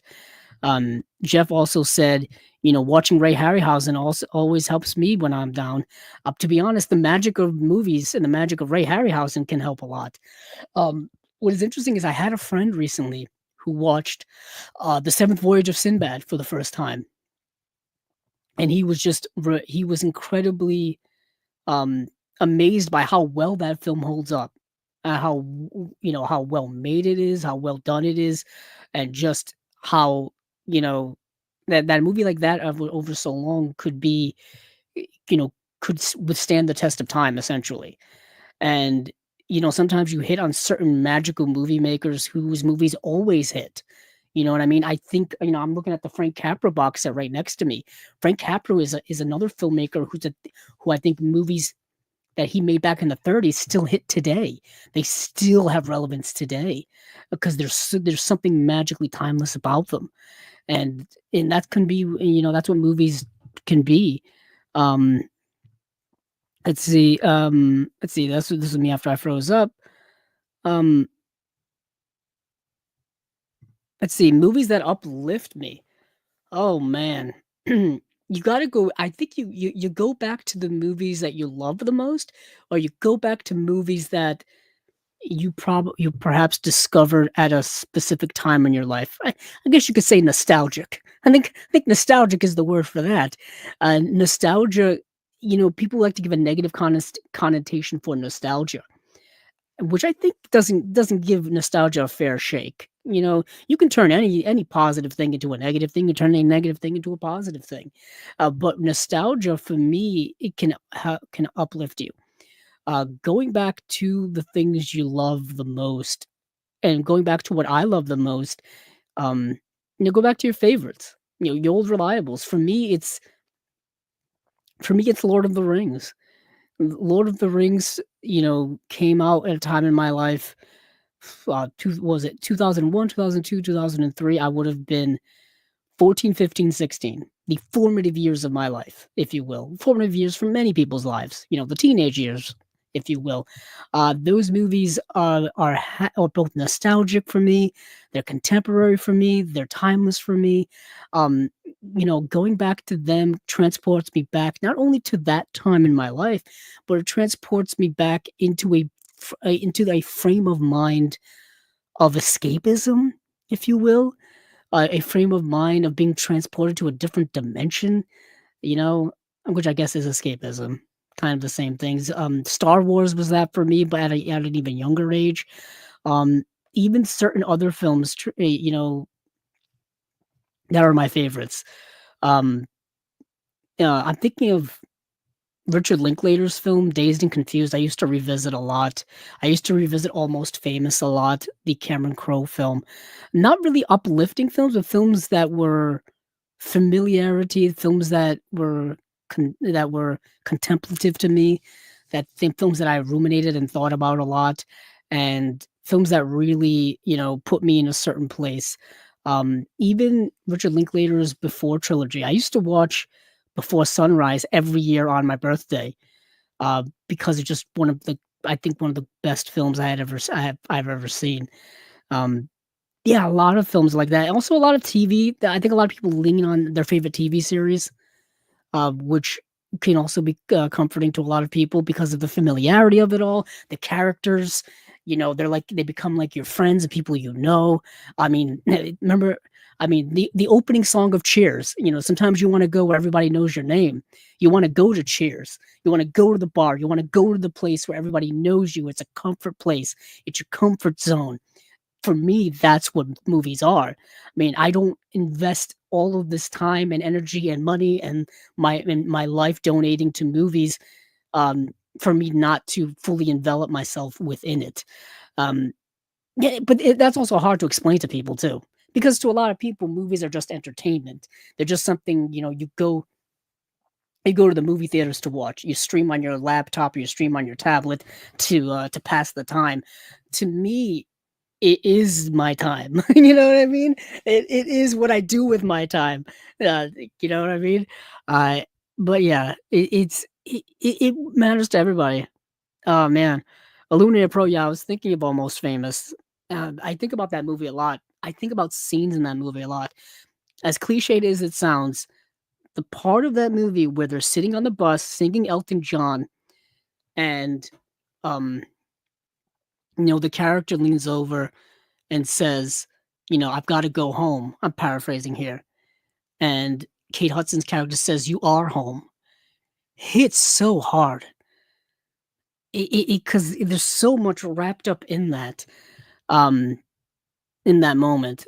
And then, he looks at Patrick Fugit's character looks at the camera, and just you can see the wheels turning in his head.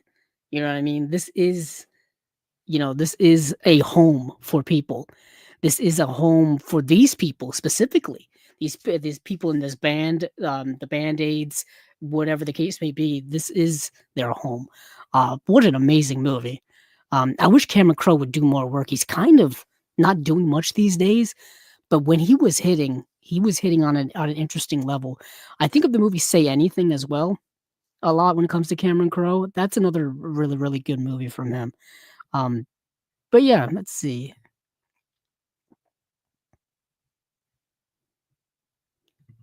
Um, It's Always Sunny for me, it's on right now. Yeah, It's Always Sunny in Philadelphia has been on for so many years. I started collecting It's Always Sunny in Philadelphia on DVD probably back, oh goodness, late 2000s. Um, I I haven't watched it in years. They just did a crossover episode with Abbott Elementary, which was a lot of fun. Um, but yeah, those characters on that show, those actors are something else. To sustain that show for that long is kind of miraculous in the modern world of TV. To sustain a TV show for that long is incredible. Especially with the turnover on TV so much, and especially with the amount of TV that there is. Um, Incredible work. Yeah, Jerry Maguire is another good film. Uh, Jerry Maguire is a movie that I have on Blu-ray, and I've been wanting to rebuy several times over. It had a re-release Blu-ray that was remastered. Um, there's that moment of that movie where Tom Cruise just singing Tom Petty's "Free Fallin'," and he's just belting it out in his car at the top of his lungs.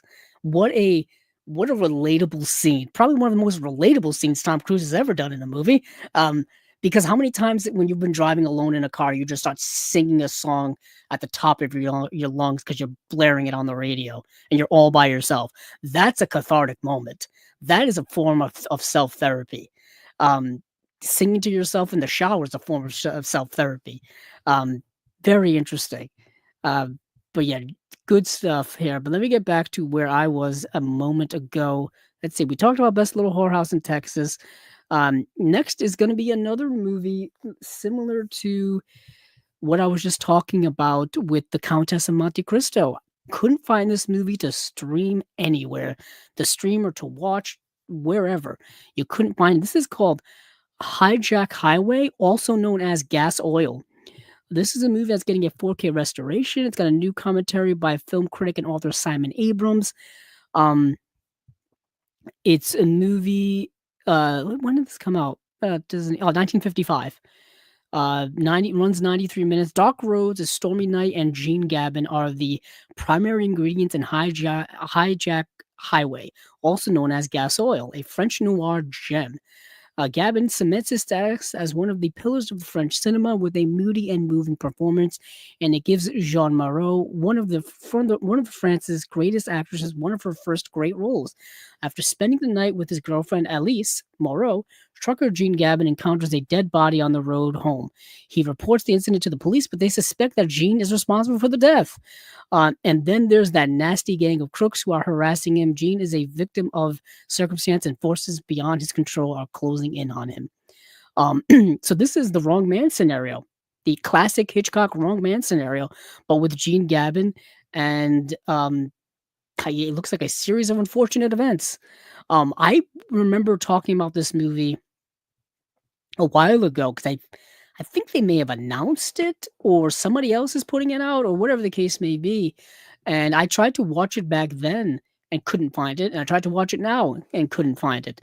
So this will probably be the only way I can see this movie is on Blu-ray on March 25th when it comes out from Kino. And of course, sometimes that's often the case. So I talked about this last week. Uh, Black Sheep, the Chris Farley David Spade film, is getting a 4K UHD release on March 25th. Part of whatever Paramount deal Kino has and Kino have. Um, I mentioned it last time. Yeah, Black Sheep is the Black Sheep of the Chris Farley David Spade films. Um, yeah, whereas Tommy Boy gets all the love and Black Sheep kind of gets remembered, but less so. This is a 4K UHD release, 2-disc edition, 4K UHD, and a Blu-ray. I went over all this last week, so we don't need to talk about that. I also talked recently about The 10th Victim from 1965. This is the film starring um, Marcello Mastroianni and Ursula Andress, and this is the Elio Petri film. And we actually have details now. This is coming out March 25th as well from a new 2K restoration or just 2K restoration. It's got a new audio commentary by film historians Steve Mitchell and Troy Haworth. Um, It's got some special feature. It's got a special feature here actually called Elio Petri, subject for further research, featurette by Roberto Lisiurga with Paulo Pegararo Petri, wife of Elio Petri, and author and film historian Kim Newman. That runs 28 minutes long. And that's it. This is the movie where it takes place in like 2079, and there's this event called the Big Hunt. So it is the 21st century and society's lust for violence is satisfied by the Big Hunt, an international game of legalized murder. Players are selected at random by a computer. It is up to the hunter to get his victim, no matter what, and do him in. The divine Ursula Andress, who was in Doctor No, I think she's the first Bond girl in Doctor No, doing in her last victim with a cleverly concealed pair of pistols at a New York nightclub, and the dashing Marcello Mastroianni doing in his last victim by attaching sticks of dynamite to the spurs of his horse. um, they've been matched up against each other by the computer. These adversaries are to confront each other in the arena of the Colosseum before the world's television cameras for the kill of the century. But they find that love is the most dangerous game of all. So basically, these two are supposed to kill each other, and they end up falling in love instead, creating a big old complicated mess. You get this little cat and mouse love and romance game between the two. Think of the movie. Oh my goodness, what's the movie with Brad Pitt and Angelina Jolie? And I'm completely blanking now because my mind is starting to fray. It's the movie where they met. Let's see, you're probably all yelling at me now in the I'm gonna look it up. I'm going to look it up. Mr. and Mrs. Smith. Thank you. Thank you, world. Thank you, world, for figuring that out.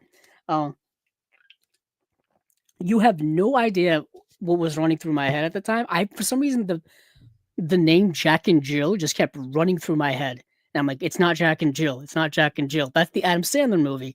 That's the old nursery rhyme. That's not the movie.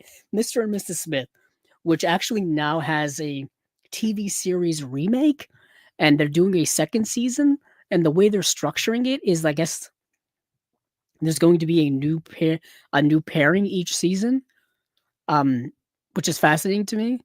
The first season had Childish Gambino, Donald Glover in it. Very good. It's on Amazon. It's on Amazon. Check it out if you haven't already.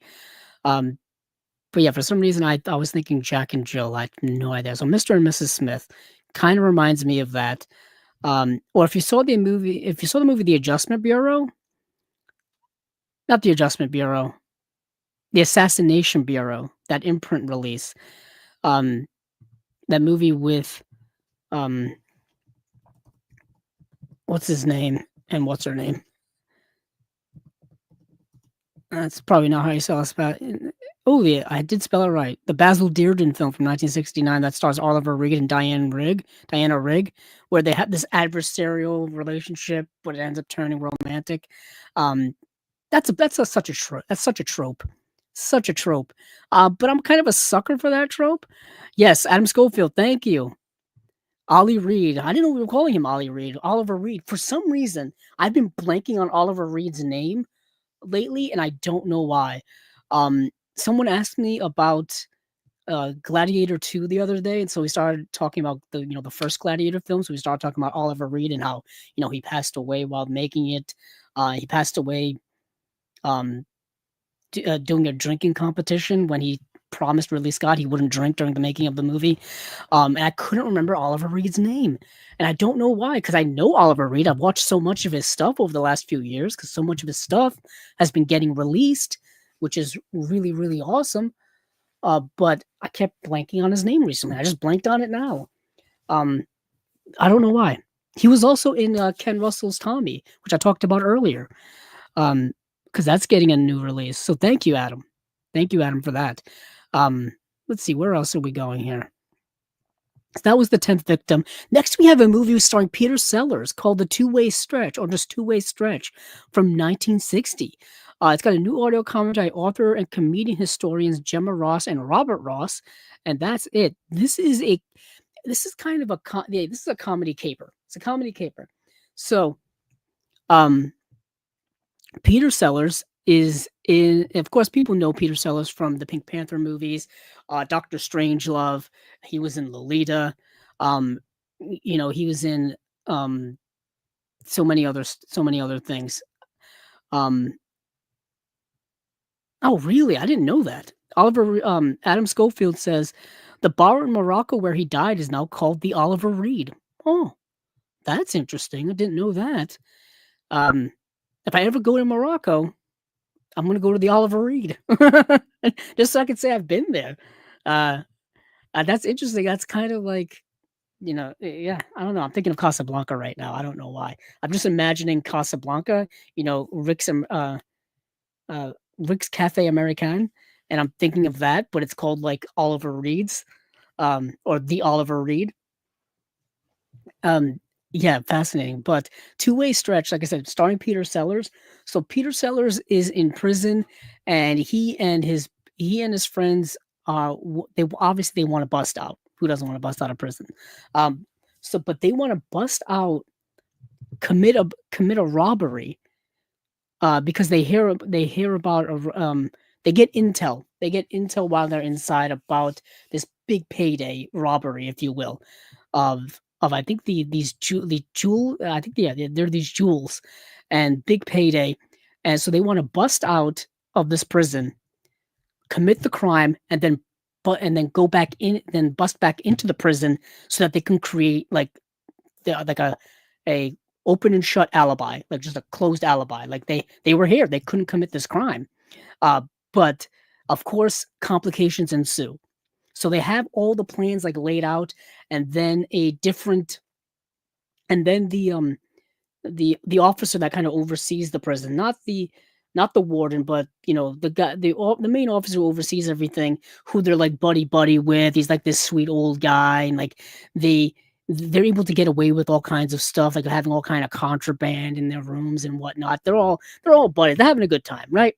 Uh, but he's about to retire, and the person who gets brought in is the exact opposite of him. He's this no nonsense, tough as nails guy. Like he's also like comedically over the top tough, if you will. Like he's yelling at them for no reason. He having them march for no reason, punishing them for no reason.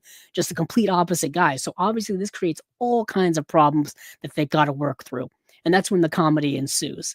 And it's fun. It's a really fun, like I said, comedy caper type of movie starring Peter Sellers. And it's called Two-Way Stretch. That's the name of the movie, called Two-Way Stretch. Next is a movie called Cry the Beloved Country, which I've talked about already because this got a Studio Canal release, uh, maybe last year or 2023. I think 2023 got a Studio Canal release. Coming March 11th, Cry the Beloved. It's the 2023 HD master by Studio Canal. So there you go. A new audio commentary by Daniel Kramer. Canada Lee, an interview with Mona Z. Smith. And so Cry the Beloved is an extraordinary, moving adaptation of the legendary best-selling novel by Alan Paton. A black minister, Stephen Kumalo, lives a quiet life as a parish priest in the backcountry of South Africa when his son Absalom leaves the small valley where he grew up for the bright lights of the city. He goes missing. After several months of silence, the minister goes in search for him and comes face to face with the squalor and poverty of Johannesburg slums. So what you have here is this journey of discovery, if you will. I wouldn't say self-discovery, but in a way it is, of this father searching for his son. And he's going from, small town to big city. He's going from small world to large world, and it's tough. It's a culture shock. It's a culture shock, and we see that now. Every time you go from a small town to a big city in contemporary times, it's a culture shock. So that makes the film very contemporary. There's this other reverend who is accompanying him and kind of showing him around, or kind of showing him and being his guide, and he's portrayed by Sidney Poitier. In an early performance from Sidney Poitier is a young clergyman who joins him in his search. That's what it says here. And This father's got to discover a lot of hard truths about his son and about the world and about the harshness of reality. His bubble kind of gets burst. It's a really great film. Like, it is a great movie, a really great movie. I can't recommend it enough. Whether you buy the Studio Canal Blu-ray or whether you wait for this Kino release, um, it's worth a watch. It's called Cry, the Beloved Country, produced and directed by Zoltan Korda. Um, Really good film from 1952. Check it out if you can. Next is a movie called College Confidential. I watched this last night, actually, early this morning, to be more accurate. Um, Movie from 1960. It's got new audio commentary by film historians David Delvale, and film historian slash archivist Stan Schaefer. Um, this is a 1960 like B movie, so already there, set your expectations a little low. I don't think it's a bad movie. The rating on IMDb is like below 5, and I don't think it's that bad of a movie. Like, when I think of things below 5, I think of movies that, Mystery Science Theater 3000 would watch and spoof on. Speaking of what you were saying, Illuminated Pro, something that gets used they used to get me out of a funk is watching Mystery Science Theater 3000. I had such a fondness of staying up late in the '90s and watching Mystery Science Theater 3000, with my cousins, that it brings me back to that time. That's something that's a bit of a comfort watch to me because it's such fun nonsense, for the most part, but brilliant. It's nonsense, but brilliant because you're watching terrible, terrible movies with these 2 robots and a guy, and they have these fun super low budget skits in between, and yeah, it's such great fun. I know they revived it over the last few years, and I was, thrilled beyond thrilled when they revived it. But Mystery Science Theater 3000, they're actually still reviving it now. I think they're still working on some things with it now. That reminds me is that I've got to that's a collection I've gotta complete. I've got so many volumes of that on DVD, and there's still so many volumes more that I've gotta complete of that. This is the year, people listen to me. If you're listening to me in the future, if you're listening to me now, hold it to me. I've got things I've gotta complete in my collection. Holes and gaps and things I've started but haven't finished collecting that I need to finish collecting. Things that I've been putting off for years or just been ruminating about for years. I've got to get it done because there's no better time like the present, as the saying goes. But back to College Confidential. So it's like a Kinsey report on the campus when sociology professor Steve McIntyre conducts a survey at Collins College about the mores and lifestyles of the younger generations. Some of the town's citizens are dismayed to learn that it includes questions about, gasp everyone, sex. And when reporter Betty Duquesne receives an anonymous tip in the protest of Steve's corrupt study, and attraction grows between them while Mac ends up facing a lawful fight. So what happens is you've got this college professor who's doing this sociological study survey thing, and one part of this questionnaire or the survey is about people's personal sex lives, general questions. And of course, it's like a small town mindset. It's 1960. Keep that in mind as well. Um, so anything regarding sex in the open world is scandalous. It's a beyond reproach. You can't talk about these things out loud, especially with young people. Keep in mind they're young adult aged people. These are college students. These aren't younger people. These are college aged students. And the people in the town are kind of up in arms about it, and they take this guy to task. I mean, over it. And it's one of those types of movies where, like, where the moral of the story is, or where the themes are, we should be having these discussions out in the open. They're going, sex is part of people's lives, whether we want to talk about it or not.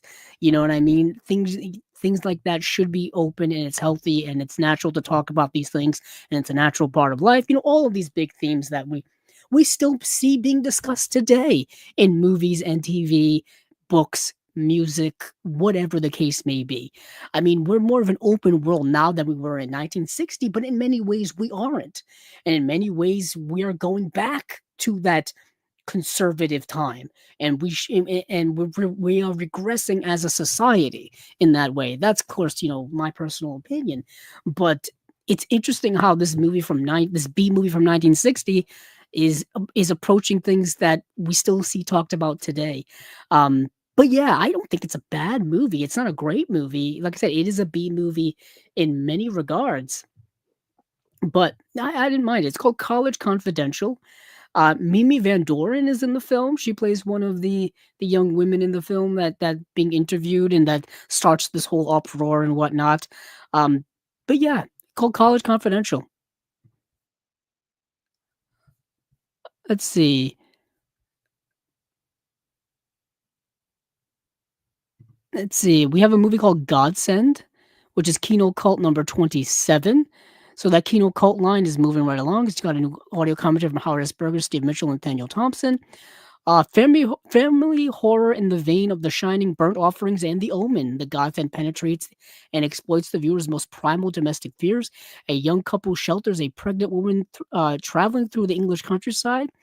When morning comes, she leaves behind her newborn child, Bonnie. The Marlowes make room in their family for the foundling, but as time passes, a series of tragedies befalls the other children, and the Marlowes begin to wonder if a monstrous bad seed is taking root in their home.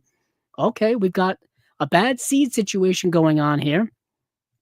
We've got perhaps a little the Omen thing going on here.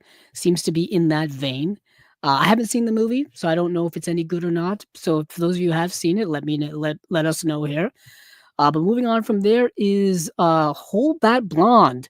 Exclamation point, starring Eddie Bracken and Veronica Lake. This movie just says coming soon on Blu-ray, brand new 2K master. Um, I don't know anything about this movie. Let me get the synopsis from Letterboxd. Let me get the. There we are. I watch anything with Veronica Lake, so I want to see this. So, Ogden Spencer Trudeau III is a wealthy kleptomaniac who turned to stealing when he was spurned by a girl. Okay. His psychoanalyst advised him to find another girl for a cure, of course. He fastens his interest upon Sally Martin, who happens to be engaged upon helping some crooks steal a valuable necklace. Complications include two scantily attired individuals, one of them drunk, clinging to the cornice of a skyscraper, and a large band of crooks in quest of precious jewels. Obviously, the Sally Martin character is portrayed by Veronica Lake in an earlier role. This is 1945, has to be one of her earlier roles. Yeah, I'll watch anything with Veronica Lake. I think Eddie Bracken's also fun as well. I'll definitely give this a watch at some point. Um, but moving on from there, let me move. I think quickly, one thing I want to talk about that's actually there's two, but one really quickly. The movie Beethoven is getting a Blu-ray release from a brand new HD master from a 4K scan of the original camera negative. So this movie stars Charles Grodin, Bonnie Hunt, Oliver Platt's in the film. Oh God, Stanley Tucci, David Duchovny, Patricia Heaton. I watched this film repeatedly on VHS. This movie came out in 1992. I would have been 5 years old. This was a VHS staple in my home. I still have the VHS somewhere, probably in a box in a closet. And I watched this movie and I watched Beethoven Second, which was its sequel on VHS over and over and over again. And this was one of the movies that spurned a lifelong love of dogs for me. There was this movie, there was 101 Dalmatians, there was Lady and the Tramp, um, All Dogs Go to Heaven. All these movies I watched at a very young age that spurned a lifelong, forever love of dogs for me. Um, yeah, so Beethoven, the fact that it's getting a another Blu-ray release, because I think it already had a Blu-ray release, the fact that it's getting a remastered Blu-ray release of anything is fascinating to me. Um, damn, I'm happy. I'm happy. I don't know if any of its sequels are going to get such the treatment. Although Beethoven Second, I love a lot. The plot of Beethoven Second, I love so much because Beethoven had puppies, so there are all these little cute puppy Saint Bernards at the beginning of the movie. Um, oh, I love that. I love those two movies so much. So this is talk about nostalgia. That's hit me right in the nostalgia. right in the nostalgia for me. Beethoven. Um, yeah, that was my first movie I ever saw Charles Grodin in. Bonnie Hunt, probably the first movie I ever saw Bonnie Hunt in. Um, yeah, it's written by John Hughes. Um, let's see, who was it directed by? Does it say? Produced by Ivan Reitman as well, directed by Brian Levant, he directed the Flintstones and Jingle All the Way, and Are We There Yet? So the Flintstones and Jingle All the Way, definitely two films from my childhood as well. That's interesting because I think the Beethoven may have been a universal release. I don't know. I have to look. But last and certainly not least is Kino Cult number 28, and that's Bobby Joe and the Outlaw. Bobby Joe and the Outlaw. This is getting a new audio commentary by John Harrison, author of Wildcat, the films of Marjoe Gortner. You got a commentary by director Mark L. Lester. You have an interview with the director Mark L. Lester, interview with actress Marilyn Ross, an interview with actress Belinda Balaski, and that's it. So Linda Carter. This is Linda Carter's uh, first feature film that she was ever in. Before this, she had done TV movies, and I think she had done a little bit of she had done some TV show work, but she did this movie, and of course, she would go on to be TV's Wonder Woman a few years after this movie came out. So this movie came out early 1970s. This movie, let me go check when this movie actually came out. Let's see. Bobby Joe and the Outlaw came out in 1976. Yeah, and I think very soon after this, a couple of years after this, would be the Wonder Woman TV series. And a young country star wannabe takes off from her car hop career to join with a young modern Billy the Kid wannabe for an adventure in theft, murder, and mayhem. So you get a Natural Born Killers vibe. You get Bonnie and Clyde vibe. Gun Crazy is another film that is similar to this. The 19 the remake of Breathless is similar to has a similar premise to this. So you get these two people who meet each other, have a whirlwind romance, and then go on the road and start committing robberies, if you will, because they need money to survive. The road's not cheap. You got to buy food, you got to stay in places. You need money for all those things. You need money for gas. I know back then gas didn't cost as much as it does now, but you need money for gas. So you get this kind of road trip, and it's with Linda Carter, and yeah, it's fun. You can probably stream this right now. It's streaming on Amazon Prime. It's streaming on MGM Plus. It's streaming on Pluto TV with ads, so you can watch it right now if you want to. And it's not a bad film. It's movie's also like 89 minutes long, so it's not exactly a long film as well, but you kind of understand the type of film this is if you've seen those other films. It's called Bobby Joe and the Outlaw. I'm not sure why it's a Kino cult release, because I'm looking at all the other Kino cult films and most of them aren't similar to this. I'm also thinking of The Honeymoon Killers, that movie that's on Criterion. I'm thinking of that. That's another movie similar to this. Um, yeah, so that is Bonnie. I almost said Bonnie Joe. What's in it? What is this movie called? Bobby Joe and the Outlaw. I'm thinking of Bonnie Hunt. Thinking of Bonnie Hunt, as one does, as one does. So let me go back to my notes. We got a little hung up there on Kino. Let's see what we're doing for time. All right, we're at the 2-hour mark. Let's move right along here. So we've done Radiance, we've done Shout, we've done Kino. Let's move over quickly to Imprint, because Imprint only has 3 releases. Because this is their Imprint Asia line. So the Imprint Asia line is yeah, they're adding 3 new release titles to its Blu-ray catalog. They are The Monkey Goes West from 1966, Vengeance of a Snow Girl from 1971, and The Snake Prince from 1976. All 3 titles are scheduled to arrive on the market on March 26th. They did also have some TV show Imprint TV announcements as well. One was a collection of TV movies, which I guess is kind of important to note. Uh, but I didn't. But I just wanted to mention that very briefly. Um, we did not get any imprint release announcements proper yet. Probably getting those probably this week. I would assume, or next week at the latest. But The Monkey Goes West. In the vast body of Chinese literature, there is no novel more famous than The Journey to the West, and its familiar characters from the rambunctious Monkey King to lecherous Pigsy. Pigsy. The Monkey Goes West presents a unique interpretation with a unique cast. Ho Fan plays the monk who undertakes a journey to the West to search for the Buddhist scriptures. Among the creatures he encounters are Monkey, Pigsy, and a damsel in distress. Nicknamed the most beautiful creature in China, it's the Tang Dynasty with the 1960s sensibility and one of the more unusual costume pictures of its era. So this is the first film in a four-film um, series that is an adaptation of this Chinese novel called Journey to the West. Um, Let me get the other movies in this series. I completely forgot to pull this up beforehand because sometimes you just forget these things. Coincidentally, it's it's a novel that I have not read, and it's a novel that is apparently incredibly well known. So let's see.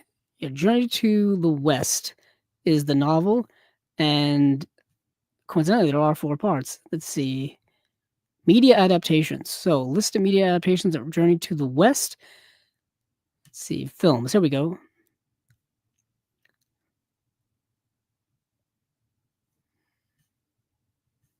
Hold on. Let me. Oh, yeah. So, we have 1960s Hong Kong film series by the Shaw Brothers. These are Shaw Brothers films. We have Monkey Goes West from 66, Princess Iron Fan from 66, and we have Cave of the Silken Web from 1967 and The Land of Many Perfumes from 1968. Those are the four adaptations done but four-part adaptation done by the Shaw Brothers Studios, of Journey to the West. Apparently, this has been adapted many, many times. If you go to the Wikipedia page, it's been adapted into stage plays and it's been adapted into many, many movies. Wow, I did not realize there were this many movies. Um, my goodness, it goes all the way. There's movies, there's anime, there's TV series. Um, Heck, there's a 2023 animated Netflix film called The Monkey King. um, Interesting. So yeah, I only was able to see this movie out of all three of these. So please excuse me for being incredibly not knowledgeable about these three films. Um, but this release of The Monkey Goes West, it has an audio commentary by film historian Sam Deacon, an interview with film historian Paul Fonaroff, interview with director Ho Man Kwa by Frederick Ambrosin, interview with actor Wei Hua by Frederick Ambrosin, and that's it. So, The Vengeance of a Snow Girl. Let's see. Lo Wei, who joined the Shaw Brothers in 1965 and helmed more than a dozen movies for the studio. This, however, was his very last Shaw Brothers film, and he shot the works with it. He co-wrote and co-starred in the late tale of a frostbitten swordsman out for revenge on the people who killed her parents and stole the coveted Sui Fang sword. An audience can only marvel at Li Qing's talent as she struggles to kill her enemies and cure her hypothermia in time for the final snowdown.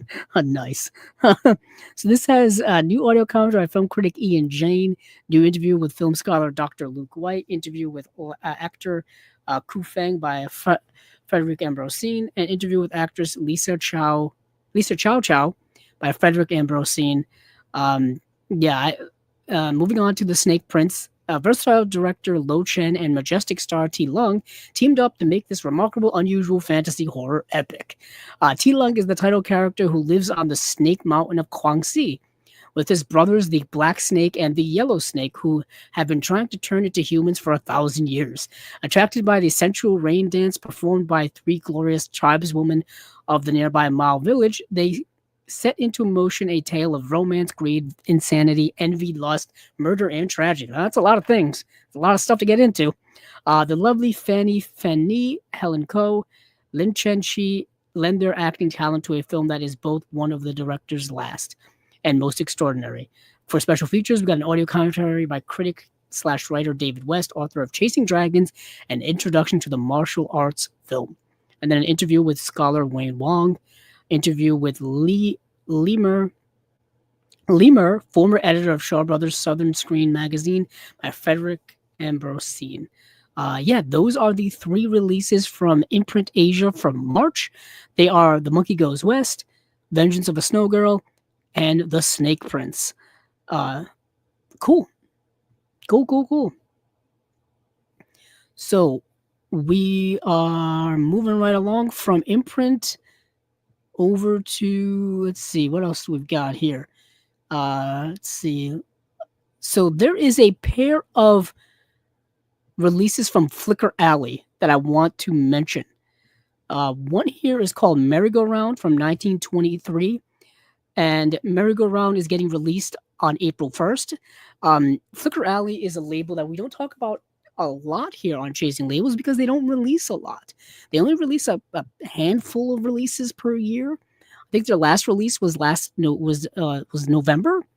But they release really good, deeper catalog stuff. They've worked a lot with the Film Noir Foundation, which of course is the Eddie Muller company that deals with film noir.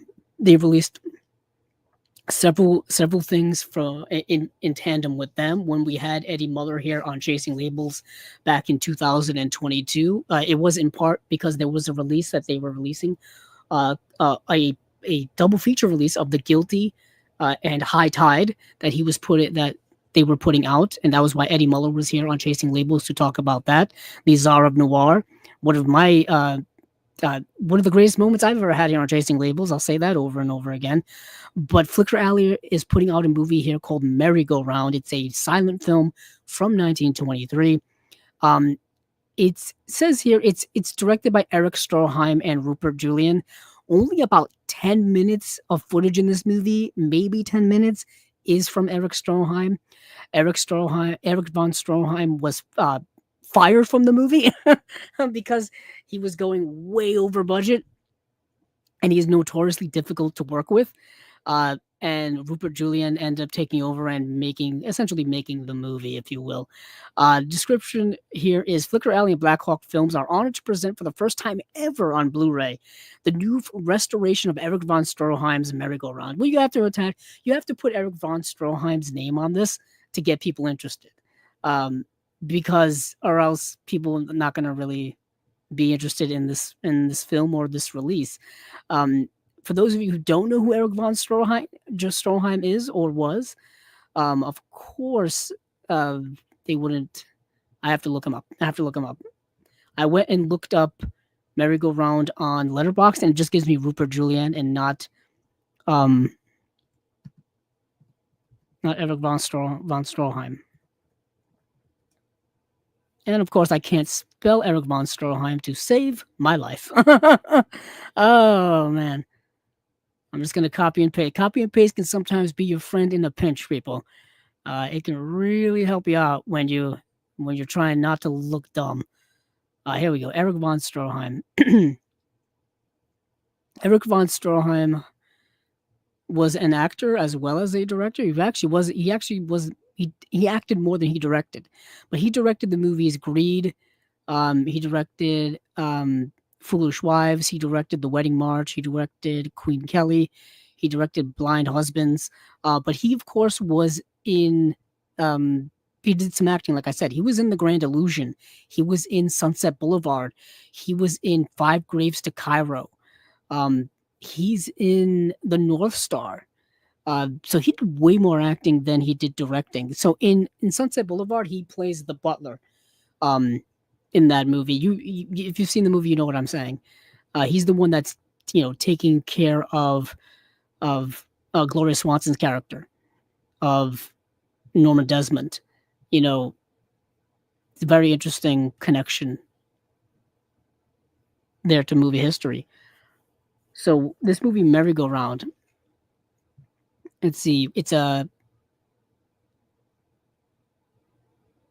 I'm just reading the synopsis here. So, featuring a stellar cast that includes Norma Carey and Mary Philbin, was initially intended to be Eric von Stroheim's fourth directorial feature for Universal, following the success of Foolish Wives. Uh, Behind the scenes, however, Stroheim wrote the script, supervised the production, but was initially forbidden by the studio from headlining, and 6 weeks into shooting, was fired by the new head of production, Irving Thalberg, and replaced by Rupert Julian. Flicker Alley is honored to present this newly restored edition of the film thanks to the dedicated restoration efforts of Black Hawk Films with the support of Sunrise Foundation and many archives throughout the world. The new yeah this reconstructs they reconstructed the movie essentially. This movie was kind of, I guess, a lost film, if you will. Pre-war Vienna sets the stage for a fated love affair between young, freewheeling Count Franz Maximilian and lowly organ grinder Agnes Urban in a super jewel spectacle of opulence, class, strata, and carnal desire. Let me get a more easily digestible synopsis of that film for those of you listening and watching. So, a nobleman posing as a necktie salesman falls in love with the daughter of a circus puppeteer, even though he is already married to the daughter of his country's war minister. So, what you got here is a movie about, you know, class, if you will, class exchange, and all this kind of stuff. Um, Not class exchange, but like drifting from class to class in an archetypical society. Um, yeah, you gotta check the movie out if you're interested in silent film. If you're a silent film fan, definitely give this movie a watch. It's about 110 minutes long. It's not exactly a short film to get into. You got to be patient with silent film. I can't stress this enough.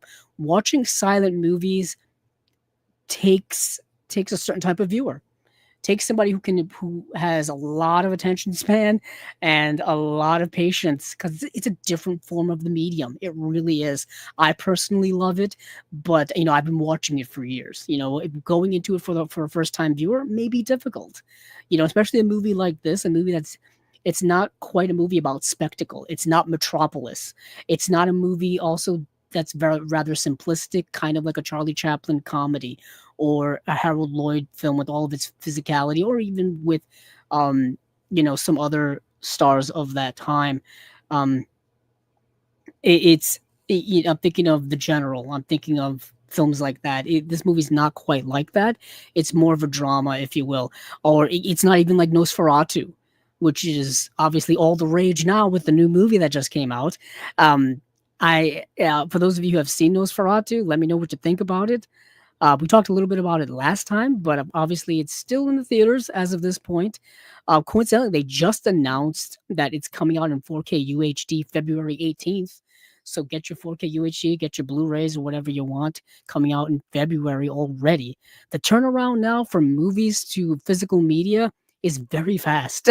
It's very, very fast. But this is the movie Merry-Go-Round, 1923, getting a Flicker Alley release. Now, next is a double feature being put out by Flicker Alley on March 4th. This is a double feature release of Behind the Door and Below the Surface. Behind the Door came out in 1919, and Below the Surface came out in 1920. Behind the Door, I think, already had a release, while as Below the Surface did not. Uh, so Behind the Door is very good. Behind the Door is excellent. I would damn say excellent. These are both directed by, I think, Irvin V. Willett. Yes. So, description: Flicker Alley and San Francisco Film Preserve proudly present the return of Irvin V. Willett's Behind the Door, paired for the first time with his Below the Surface, both newly restored by the SFSFF, which I San Francisco Film Preserve, I guess, or whatever, and available to their most complete versions. Flicker Alley's initial publication of Behind the Door was honored as best DVD/Blu-ray disc at Il Cinema Retrovate. Like I said, yeah, Behind the Door had already been released years ago. Legendary producer Thomas H. Ince and director Irvin V. Willett made the Behind the Door the most outspoken of all the Vengeance films, according to film historian Kevin Brownlow, during the period of World War I inspired American patriotism. So, Behind the Door, like I said, is damn good movie. It's a revenge film, which already had me interested. So what happens is, um, it takes place during, well, it came out in 1919, but it takes place during the beginning during World War One, set in, I believe, small town Maine. Robert Bosworth stars as Oscar Krug, a working class American who is persecuted for his German ancestry after war is declared. Driven by patriotism, Krug enlists and goes to sea. So he is like a small town Maine business owner. Like he runs a taxidermy shop, and the war gets declared, and his he's of German descent, and people automatically turn on him.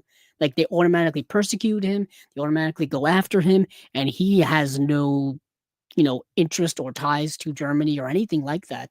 But they go after him, so he decides that, hey, I'm going to prove to these people that I'm not what they're saying, and I'm going to enlist in the Navy.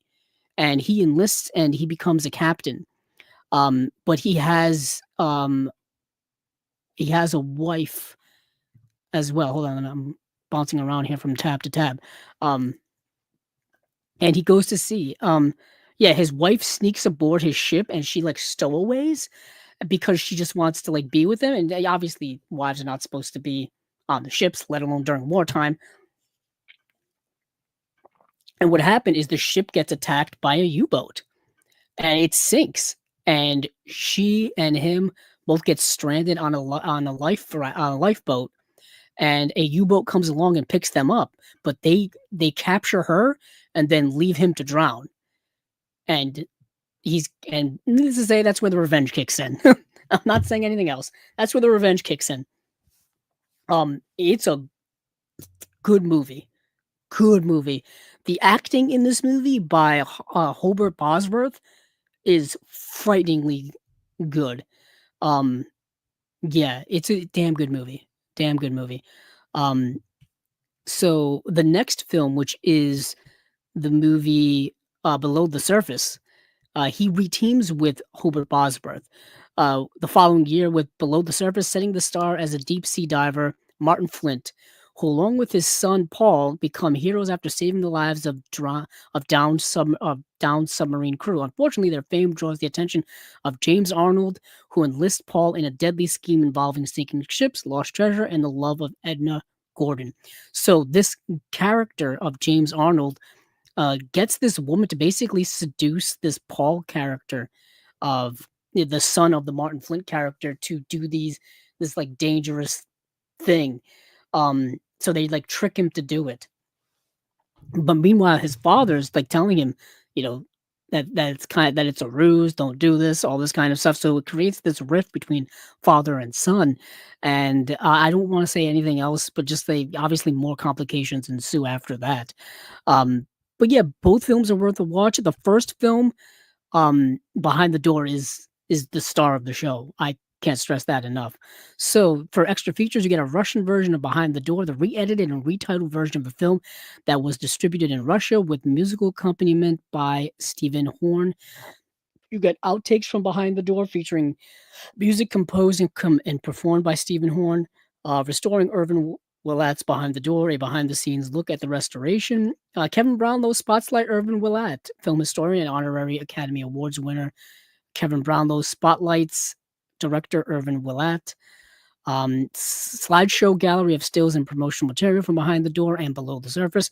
Printed essays featuring writing on both films by historians Jay Weisberg and Scott Simon. Or Simon. Simon, I'm not sure. But obviously you can tell the bulk of the special features are for Behind the Door. Because that's the movie. That's the movie you want to see. That's the movie you want to see. Yeah, I'm excited for this release. I've got to get more Flickr Alley stuff in my collection. The reason why I don't have a lot of Flickr Alley stuff is, they only put out a couple of releases a year, and they're rather expensive, for what they are. So I kind of wait until I can find them for on sale, and they don't go on sale very often, unfortunately. But I've got a bunch of them actually saved online for me to buy at some point. One just did actually drop in price to a sale price that I am very it looks very appetizing to me as a collector and as a financially conscious person as well. But that is the two Flickr Rally releases. That is Merry Go Round, which is coming out in April, and that is Behind the Door slash Below the Surface, which is coming out March 4th. Uh, cool stuff. Let's see. We have some other individual things here, and I do want to mention that I'll mention this briefly off the. This is off the cuff, guys. I don't want to get into much with this because this wasn't really an official release. This was in a newsletter. So Mondo Macabro sent out a newsletter to people, basically just updating us on what's going on over there when it comes to the Halloween releases that they're still working on getting to people. Obviously, those things take time and whatnot, so obviously be patient with that. But also announcing what they've got upcoming for this year. They've got Halloween titles already um, in place for next Halloween as well. But they've actually got some titles that they're going to be announcing, I believe, in March-ish area. And those titles are um Evan Man, Return of Evan Man. No, yeah, Eva Man, Return of Eva Man, Dead Man Shoes. No, hold on. I'm all over the place. Devil's Nightmare, I think, is going to be coming. That's one of the titles for Halloween next year. And then you have hold on, let me actually pull this up.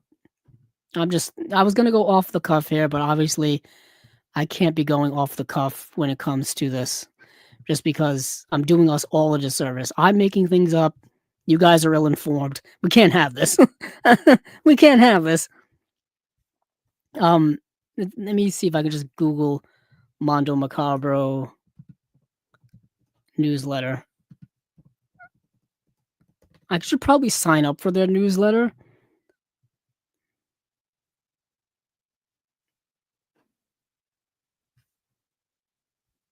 Yeah, here we go.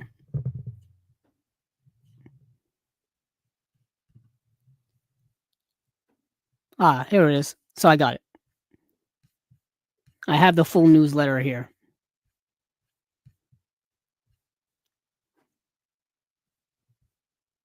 So they are coming out with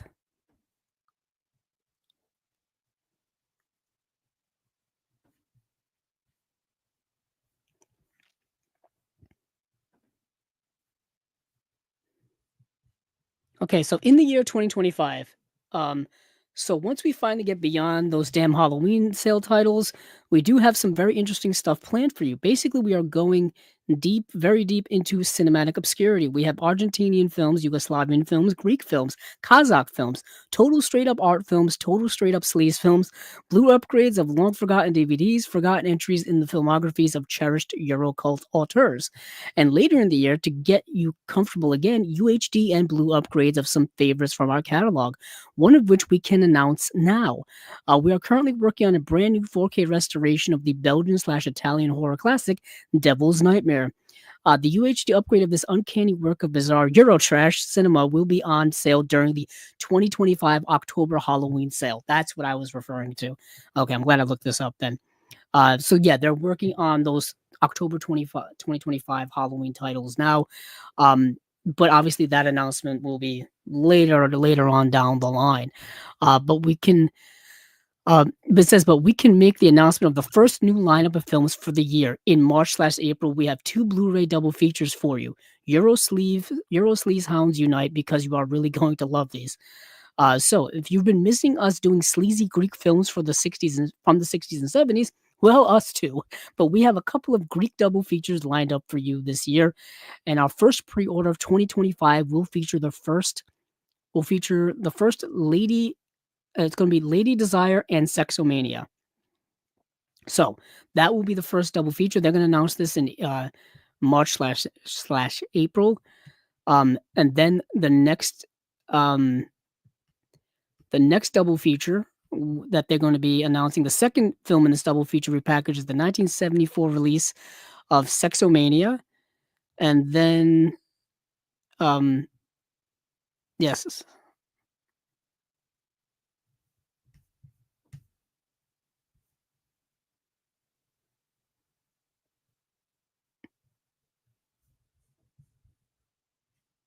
Oh yeah, so Sexomania is the second film. Yeah. It's also known as li hold on, I'm losing my mind here.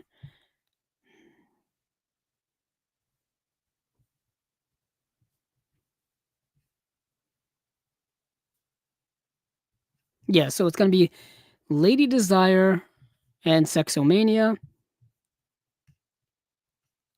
and then there's going to be, Eva Man and The Return of Eva Man. There we go. There we go. Sorry, I'm just skimming through this right here and trying to make sure I got the right information. So those will be the 2 double features that they will announce in March/April. So keep on the lookout for that. I just wanted to mention that quickly. Um, and then, I do wanna talk about some other stuff here quickly, and then we will finish up eventually with, um, Criterion. Criterion will be our grand finale. So, there's this movie called Losing Ground being put out by Milestone Films. Milestone Films has actually already put this out, a while ago. They actually put this out back in 2016, but there is a new they're re-releasing it again. They're re-releasing it on March 18th, 2025. Um, and this is a movie that is more historically significant than I would say an actual great film. So Sarah Rogers, a professor of philosophy, is writing a dissertation on the nature of ecstatic experience in art and religion. Her husband, Victor, is a painter of abstract canvases who finds his eye drawn to people and landscapes. When the couple rents a country house for the summer, the intellectual and emotional boundaries defining their world begin to shift as Victor turns to painting realistic pictures featuring a local girl, while Sarah agrees to act in a film made by one of her students. So you've got this film about this couple who are they're different and they have different interests, different intellect, different way different, mm, intelligence, I guess you could say, or views of intelligence. One's more artsy, one's more academic, one is more based on emotion, one is more, based off of, books and knowledge and all that kind of stuff. And then they try to go on this vacation together, but they end up drifting into different areas. The husband ends up kind of hanging out with this young woman who he's painting. The woman ends up going on to, acting in a film, and she ends up also striking up a relationship and conversation with another actor in this film, who is dressed to the nines in this movie. The man's wearing a cape and a and a cool ass hat. But this movie is directed by Kathleen Collins. This movie actually never got theatrical distribution. This movie never got a physical media release until Milestone put this out on DVD and Blu-ray in 2016. This woman, Kathleen Collins, I think was the second ever African American woman to direct a feature-length film, and this movie came out in 1982. This movie came out in 1982. Um, at that time, obviously at that time, and her film, like I said, never got theatrical distribution, only played at film festivals. She passed away in 1988, and it wasn't until obviously decades later that I think her daughter, uh, wanted to get her movie out there, wanted to get her movie distributed, and she came to Milestone Films to, restore it and put it out, and they did. And now we're getting another Blu-ray re-release of it now. This is a 2-disc edition. I'm excited about this. The movie itself is not great in this sense. You have kind of non-professional actors working in this film, so some of the line reading and some of that is, comes off as amateurish. It's not quite as fluid as professionals would deliver it. It's a low budgeted film as well. You can tell it was shot on location in local areas and whatnot. But what's but it, but it's there's something there. There's something there to grasp onto. There's something there thematically to get into. It's also part autobiographical from the director's perspective. Um, it's an interesting film, historically important film called Losing Ground. Came out in 1982. This is coming out March 18th from Milestone. Uh, check it out if you haven't already, but go into it expecting what I just said. Expecting it to be incredibly indie, if you will. Um, definitely interested in getting this release at some point. So that is Losing Ground. Um, let's see, we talked about Mondo Macaro. VCI has two releases. VCI has Empire of the Dark. Let me look this up really quickly. Empire of the Dark, which I honestly did not get to see. This is coming out April 22nd, 2025, which is this year. Let's see. Yes, there it is.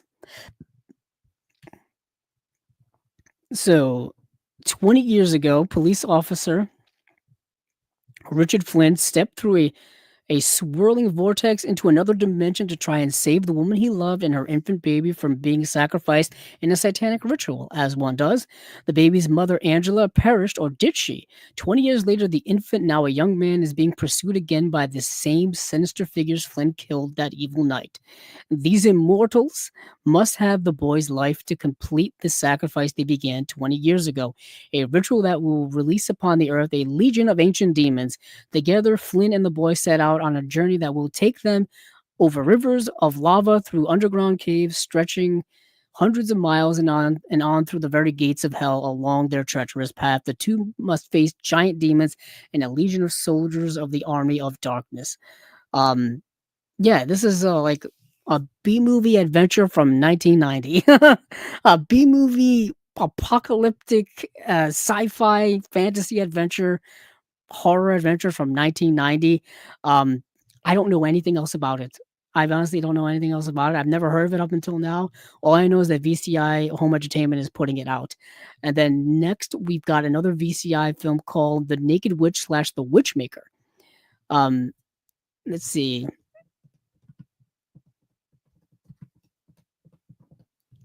Yes, here it is. So this is getting released by VCI in May 13th. So that's like 4 months from now. That's a while from now. Um, So, description: Dr. Ralph Hayes is a professor of paranormal studies who leads a group into the Louisiana swamp to investigate a string of murders. His student Tasha is a psychic whose powers have been inherited from her witch ancestors. Hayes believes that witchcraft is the reason behind the murders of the young women, and reporter Victor Gordon is out to cover the story. The trail eventually leads to Luther the Berserk, a sorcerer of incredible powers who, after drinking the blood of his victims, has the ability to raise the dead as his unholy army of the night. The efforts of the human researchers collide with the supernatural forces of evil in this terrifying future. Yes, a B horror movie from 1969, dealing with witchcraft, dealing with necromancy, dealing with all kinds of stuff. Go into it with super low expectations. Super low expectations. Um, yeah, I did actually get to see this movie. It's a tough. It's not a great movie, so it's not an easy watch, but it's exactly what you expect it to be. Let's see what else we got here. Oh, our friends over at Second Sight are busy guys over there over at Second Sight. Um, let me go check on what they're up to. They've got some Blu-rays, they got some 4Ks on the way, and we will get into what they've got cooking over there. So first on the docket, let me just kick it off right here. A pair of David Cronenberg films. Limited edition 4K UHD coming out March 31st of The Brood. Now, The Brood, many of you probably already know, has a Criterion Blu-ray that's been around for years. But this release here is obviously a 4K UHD, so you get the upgrade right off the bat. Bunch of special features here. Obviously, a new 4K restoration approved by David Cronenberg. It's both the Blu-ray and the UHD. These of course are region B locked. The Blu-rays will be region B locked. The 4Ks are region free, so no worries there. We got a new commentary by Martin Contario and Kat Ellinger. Boom, right there, right off the bat. Audio commentary by William Baird. Meet the Carveths, an interview with actors Art Hindle and Cindy Hins by Fangoria editor Chris Alexander. Producing The Brood, an interview with executive producer Pierre David. Look of Rage, an interview with cinematographer Mark Irwin. Scoring the Brood, an interview with composer Howard Shore. Character for Cronenberg, an interview with actor Robert A. Silverman. Anger Management, Cronenberg's Brood, and the Shapes of Cinematic Rage, a video essay by Lee Singer. And then Cronenberg, the early years, an archival interview with David Cronenberg. Obviously, it's going to be one of those thick editions that we know and love. 120-page book with essays in it. Damn, that's damn thick. 6 collectible art cards. The Brood is an early work from David Cronenberg. It says, a worried father attempts to uncover a controversial psychologist's unconventional therapy techniques on his institutionalized wife amidst a series of horrific murders that seem to be targeting those closest to him. Yeah, the cover art for this is pretty darn great. Yeah, it's Cronenberg. If you're a fan of Cronenberg, you know the story. You know the story here. Next up, we've got Scanners. Scanners, once again, already has a Blu-ray release from Criterion as well. But this is getting a limited edition 4K UHD and Blu-ray release, March 31st as well, is when it's coming out. A scientist recruits a drifter with extraordinary telepathic ability to hunt down an equally powerful scanner, who, together with others of their kind, is hell-bent on taking over the world. Region be locked, of course, but the UHD will be region-free. New 4K restoration approved by David Cronenberg. New audio commentary by Calum Vatnsdal. Audio commentary by William Beard. My Art Keeps Me Sane, an interview with actor Stephen Lack. Method in His Madness, an interview with actor Michael Ironside. Hello. Bad Guy Dane, an interview with actor Lawrence Dane. The Eye of Scanners, an interview with cinematographer Mark Irwin. Mind Fragments, an interview with composer Howard Shore. The Chaos of Scanners, an interview with executive producer Pierre David. Exploding Brains and Popping Veins, an interview with makeup effects artist Stephen Dupuis. Monster Kid, an interview with makeup effects artist Chris Wallace. And then Cronenberg, Tech Babies, a video essay by Tim Coleman. 120-page book with essays as well. You get 6 collectible art cards. Yeah, this is a double dose of Cronenberg goodness. You know, if you don't own these movies already, obviously these are the way to go. If you already own the Criterion releases, you may want to do a little compare and contrast in terms of for special features. Or if you're a big David Cronenberg fan and you want it all, buy them, get them. But next up on the docket is The Nice Guys is getting a 4K UHD and Blu-ray limited edition and standard edition from them. It says in the works. So I don't know when it's coming. I don't know what the details will be when it comes to special features. All I know is that this is another Warner Brothers release, or Warner Brothers catalog title, more accurately, that has been lent out to a boutique label. We're seeing it now with Arrow, we're seeing it now with Criterion, and we're seeing it now with Second Sight. Warner Brothers has opened up the catalog, and they are shelling it out. They need the money. They need the money any way they can, so they are shelling it out, which is kind of cool. So you got The Nice Guys. This is the Shane Black film from several years ago, starring Ryan Gosling and Russell Crowe. Great modern neo-noir, criminally underrated, I think, still. I don't know why more people didn't watch this film when it came out. I know many people in the film world loved it. I loved it. I still love it. I think it's very rewatchable. Great screenplay. It's dealing with private eyes in the 1970s. So that's really cool. It's funny. It's got a good script. Great acting. Great cast. Like I said, Russell Crowe, Ryan Gosling, Angoras Rice, Matt Bomer, Margaret Qualley, Keith David's in the film. There's a lot going on in a positive way in this movie. If you haven't seen The Nice Guys yet, watch it. Watch it. I can't say more than that. Watch it. So let's see what else is going on over at Second Sight.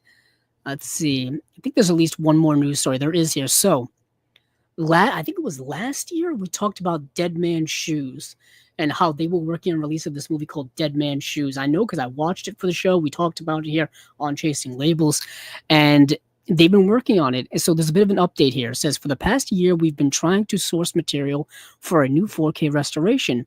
We have explored all avenues with the kind help of producers, but unfortunately the elements could not be found.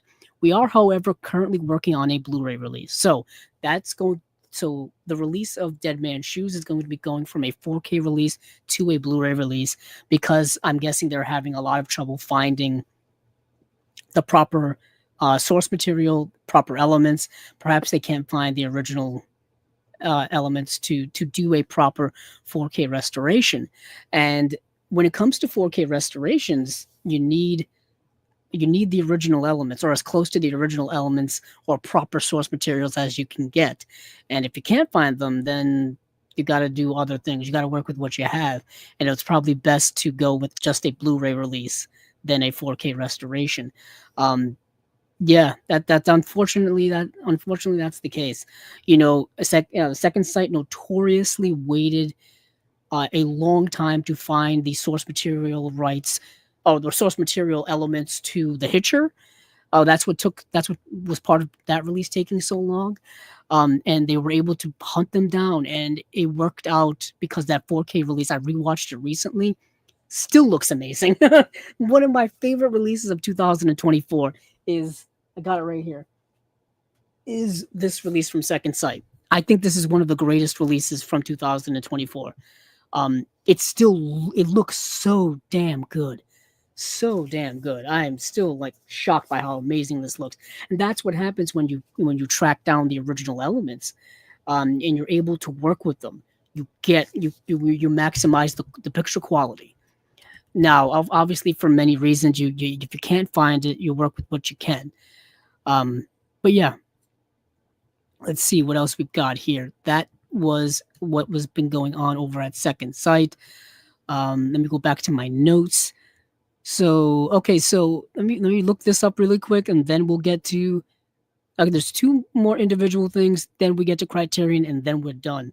We're done with episode / spy number 156, and then I shall do the closing, and we will be good. How are we doing on time? Yeah, we're probably going to be hitting that 3 hour or over mark again, but that's okay. That's okay. We're here to talk movies. Let me go over to. Let me close out some of these tabs. Let me go over to here we are over on Blu-ray.com, which I'm getting all of my information from. Well, most of it. That and Facebook and the internet in general. So we haven't talked about these guys in a long, long time. This company we haven't talked about, but we know them over there. They actually do really good work, and they haven't put out a release in a little while. They haven't put out a release since November, and they only put out 2 releases in 2024, and that is Arbalos. So Arbalos, small company, one half of the guys over at Canadian International Pictures. This is his label as well. Can't remember which of them. Well, we interviewed them over on Canadian International Pictures. One of them, this is his line. And Arbalos has been putting out stuff for years. Last year, they put out the movie Twilight and 2/Duo. Twilight, I did see. Very good movie. Very, very good movie. If you go over to the Arbalos website, they actually have like website exclusive limited editions that are very, very nice. I wasn't aware of that until like last year. And you can only get them from their website. They're limited to like 1,000 copies, I think. Yeah, they're limited to like 1,000 copies. But their newest release that's coming out in March is this movie called The Bloody Lady. Now, I wasn't able to see this movie, although I wanted to, but it's another one of those where it's tough to find. It's really tough to find. Let me get the synopsis here from Letterboxd. Yes. So, The Bloody Lady from 1981. It says the romantic story of crime and love, according to the historical legends of the, Kachtika Castle, written, animated, and directed by Victor Kubal. The folktale about Bloody Lady Bathory doomed to bathe in the blood of young girls in order to be forever youthful herself. And I believe this is an animated film. Let me see if I can find out the country of origin of this movie. I want to say Scandinavian of some kind, but I'm not quite sure. I think this is it. Yes, it is. A folktale about the bloody Lady Bathory doomed to bathe in the blood. Okay, same thing. Same synopsis on IMDb if anybody's interested. And let's see. It just says language. Oh, it's a Czech film. The Czech film. Okay. Yeah, it's a 72-minute long Czech animated film from 1981. Or 1980/1981. Talk about obscure. Talk about obscure. This seems like a movie Deaf Crocodile would have put out. Maybe they just couldn't get their hands on it. But yeah, so that is, and I don't think there's any.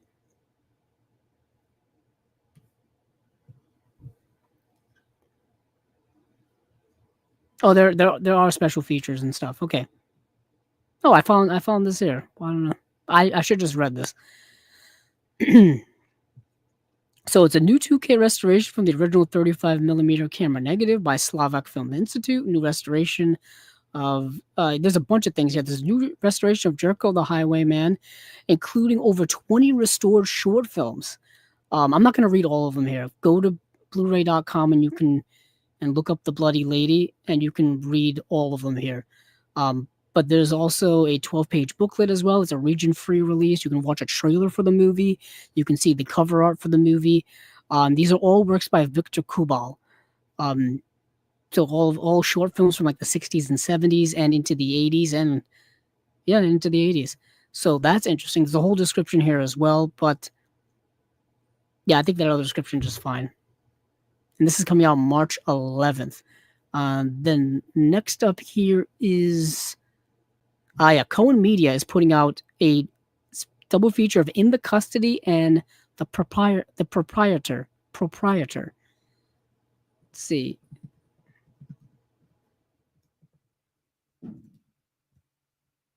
Hold on. Yeah, it's In Custody. Here we are. Yes. These are both films from 1994. So, In Custody, a poet of Urdu fame is struggling with his legacy while an aspiring poet and historian comes to document him like never before, and in return becomes custodian of the great poet's last verses. That's interesting.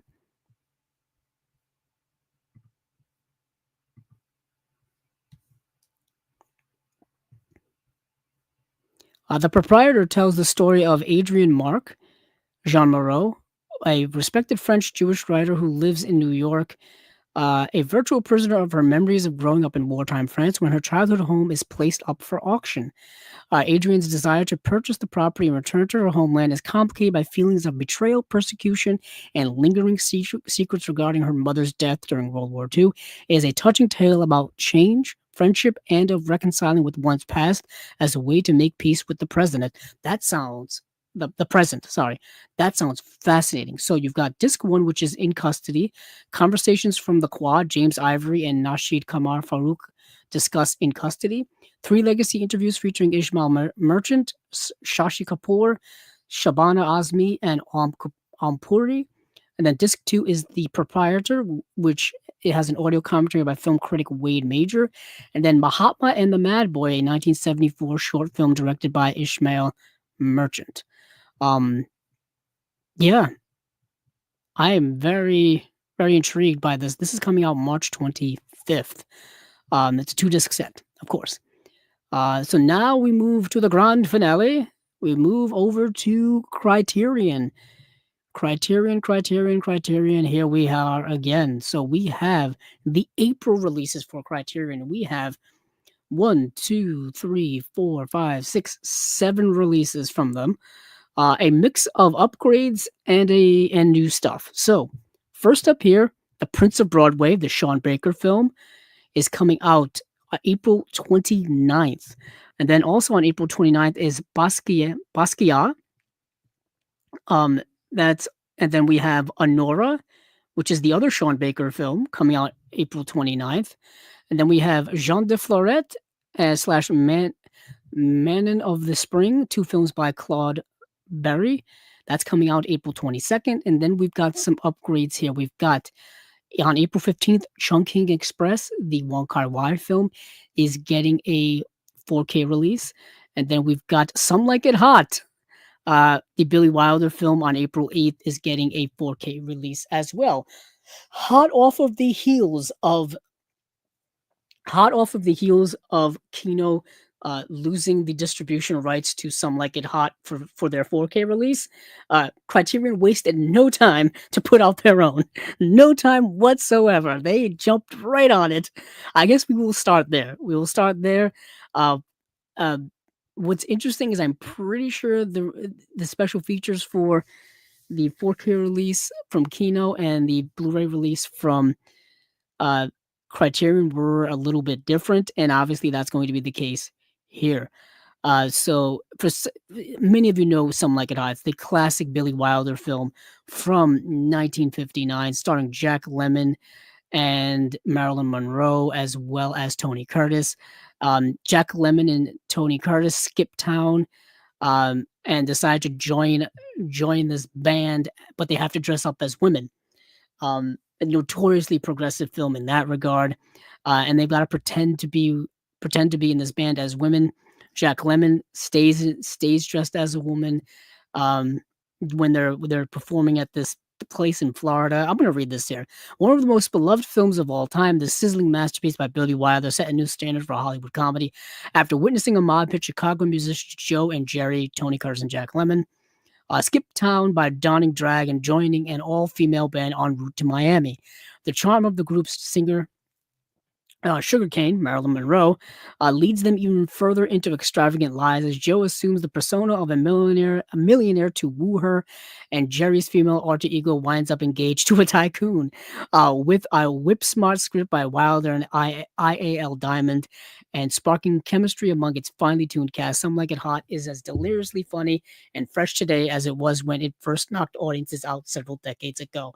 Quite honestly, one of my favorite movies of all time. Certainly, perhaps my favorite Marilyn Monroe film of all time.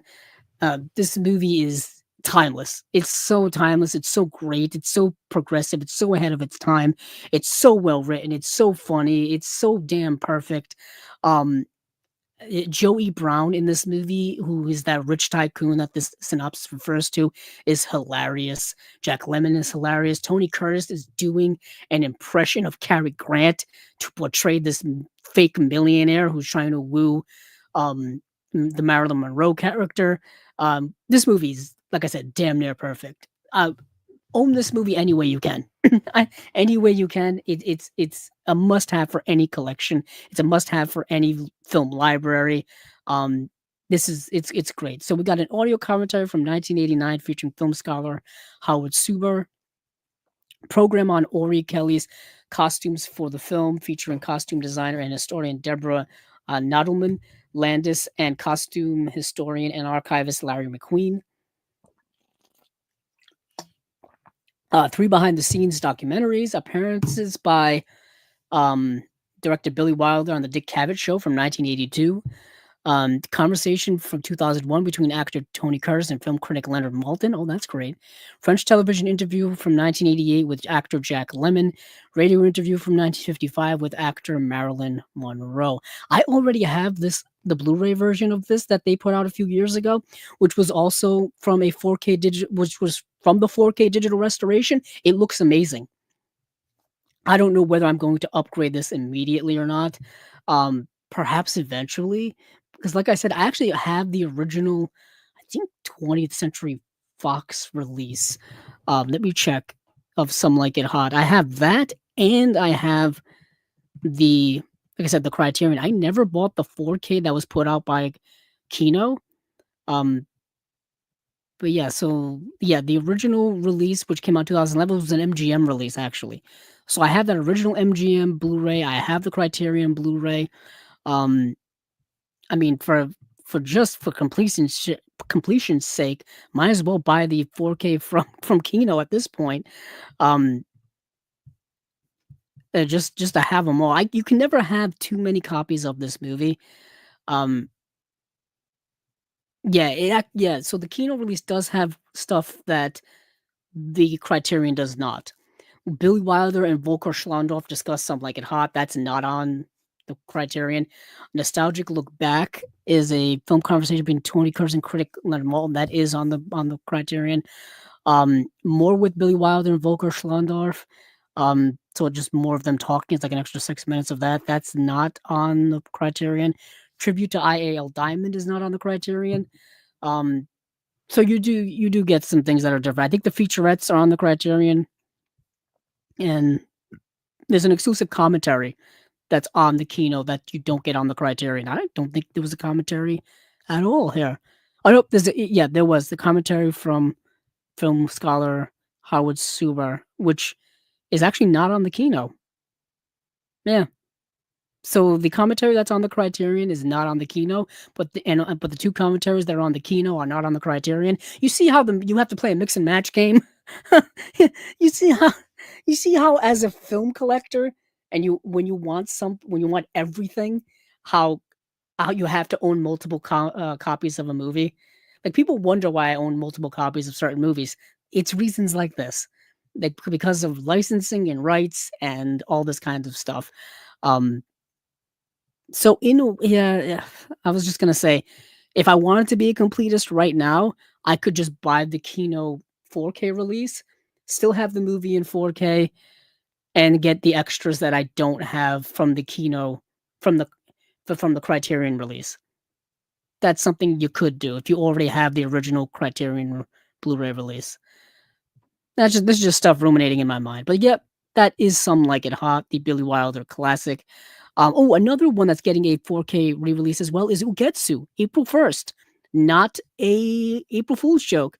Let me just talk about this right away. We did a whole episode on this.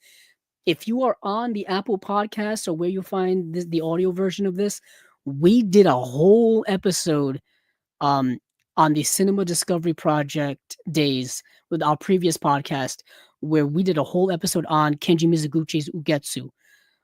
Great Japanese ghost story film. Japanese horror ghost story film. Movie's amazing.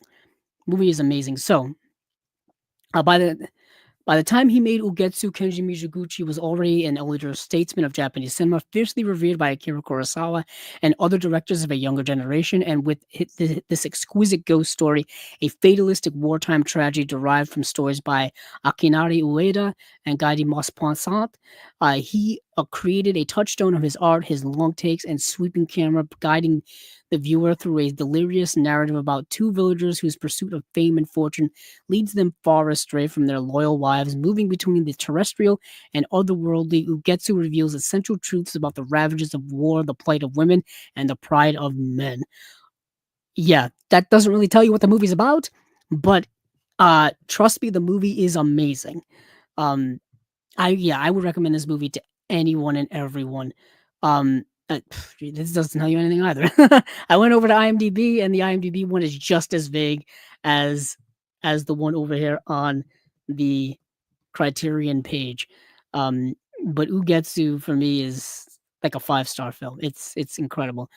In 16th century Japan, peasants Kanjuro and Tobei sell their earthenware pots to a group of soldiers in a nearby village in defiance of a local sage's warnings against seeking to profit from warfare.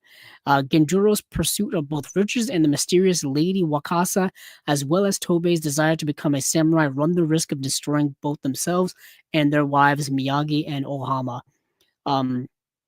Yeah, watch this movie. It's extraordinary. It is extraordinary. Yet again, I already have the Blu-ray, so the Blu-ray has all of these special features. It's not a 4K. It doesn't have the 4K restoration, anything like that. But you do get an audio commentary by film critic, filmmaker, festival programmer Tony Raines. Kenji Mizoguchi, The Life of a Film Director, a 1975 documentary by Kaneto Shindo. Hello. Two Worlds Intertwined, a 2005 appreciation of Ugetsu by Masahiro Shinoda. Process and production, a 2005 interview with Tokuzo Tanaka, first assistant director on Ugetsu. Interview from 92 with cinematographer Kazuo Miyagawa. So let's move. We're moving in reverse now. Chungking Express, the Wong Kar Wai film. This has been released so many times by Criterion. This has been released on DVD. It's been released on Blu-ray. It's been released on Blu-ray again in the Wong Kar Wai box set, and it's been now released in 4K here. So the Whiplash double pronged Chungking Express is one of the defining works of the 1990s cinema and the film that made Wong Kar-wai an instant icon. Two heartsick Hong Kong cops, Takashi Kaneshiro and Tony Leung Chi-wai, both jilted by ex-lovers, cross paths at the Midnight Express takeout food stand where the ethereal pixie waitress Faye works. Anything goes in Wong's gloriously shot and utterly unexpected charmer, which cemented the sex appeal of its gorgeous stars and forever turned canned pineapple and the mamas and the papas California dreamin' into tokens of romantic longing. This movie, obviously, I believe, is a big fan, has a big fan of in Quentin Tarantino. Yeah, you get a 4K digital restoration. An interview with 2000 from 2002 with cinematographer Christopher Doyle, episode of Moving Pictures from 96 featuring interviews with Wong and Doyle, deleted scenes, and that is it. They haven't added anything to this release, no matter how many times they've released it, which is disappointing. A movie of this caliber, a movie of this reverence, a movie that's loved by cinephiles and filmmakers alike, and and so many people. I was going to say every one of them. Not everyone loves everything, but just people in general. It's fascinating that this movie hasn't had a more deluxe special features package from Criterion after all this time. I'm pretty sure there's tons of people that want to talk about it. They've just been releasing the same packages over and over again. But speaking of packages, we have a double feature here of Jean de Florette, Manon of the Spring, and two films by Claude Berri. A sprawling tale of greed, betrayal, and revenge plays out amid the bucolic splendor of the French countryside in Claude Berry's masterly two-film adaptation of a literary work by the legendary Marcel Pagnol. Spanning three generations in the lives of two families, Jean de Florette and Manon of the Spring, vividly recreate the provincial world of an early 20th century village where an outsider's arrival sets in motion a devastating chain of events with glorious cinematography, keen insights into human nature, and superb performances from icons of French cinema, Gerard Depardieu, Yves Montand, Daniel Auteuil, and Emmanuel Bérat. These richly absorbing moral tales at the time of their production, the most expensive French films ever made, are triumphs of epic storytelling in the classical tradition. So, originally Marcel Pagnol uh, tried to make this movie called Jean de Florette back. Oh boy, let me actually whip up the IMDb trivia for this one. Tried to make it, and I think the studio kind of butchered their film. So they decided to turn it into a novel, a long novel, and they so it ended up getting, let's see. Okay, so I have to go to the Wikipedia for this because that's not going to help me. So he decided to make it into a novel, which then got adapted into this two film, essentially two parts. You have a let's see, yeah. So yeah, so the original novel's title is called The Water of the Hills. And it was the original film it was made by Pagnol in 1952 called Manon of the Spring. So originally it was supposed to be just Manon of the Spring part. So the second movie was the original movie was going to be. And what happened is, I think, um, there was a problem with the production, or um, they yeah, they didn't get to basically turn the movie into what they wanted it to be, and they decided that they were going to write it out as a novel, and not only write it out as a novel, but create an entire like a prequel backstory as well, and that's what Jean de Florette is. Is it's like the prequel story of what of what the original story of of the original story. And what is interesting is that watching these back to back creates like one long epic story of like family drama, cultural drama, and two really great films. Really great French films. Like it said, this was like the most expensive French film ever made at the time. Keep in mind this is like 1982, I believe. 1986 actually. Um and yeah, so what you've got here is, oh man, it's tough to like boil this down. So Jean de Florette, um, you've got these two guys, and they decide that they want to buy this land because they are growing carnations, and they want to grow carnations and sell them. And they've got a plot of land, but they want to, they want to expand, and they want to basically buy their neighbor's land, but their neighbor doesn't want to sell to them, doesn't want to sell them. So they get in an argument, and they accidentally end up uh, getting rid of the neighbor. Well, not getting rid of him. There's a fight that ensues, accident happens, the neighbor dies. Um, and then the neighbor's, I think, daughter takes over. And actually, I've got the synopsis up right here, but I don't know why I'm just guessing. This is also set in Provence in the early 20th century, like I would say early like 1920s. So it takes place outside a village in Provence. Provence is a beautiful area, southeastern province in France. Beautiful, beautiful area. Apparently, this movie like made it like a tourist attraction because it was such a beautiful location. Um, yeah, and then yeah, it's inherited by the guy's sister who they accidentally kill, and then as they're kind of negotiating with her, um, she ends up passing away, which go and then so then it ends up going to her son, and her son is Jean Cadore, who is like he's a tax collector and he's an outsider, and he moves there with his family. He's portrayed by Gerard Depardieu. And they like, okay, we're gonna buy from this guy, but he doesn't want to sell. He wants to farm the land. He wants to, do stuff with the land himself. So they're like, damn, we wanted this land.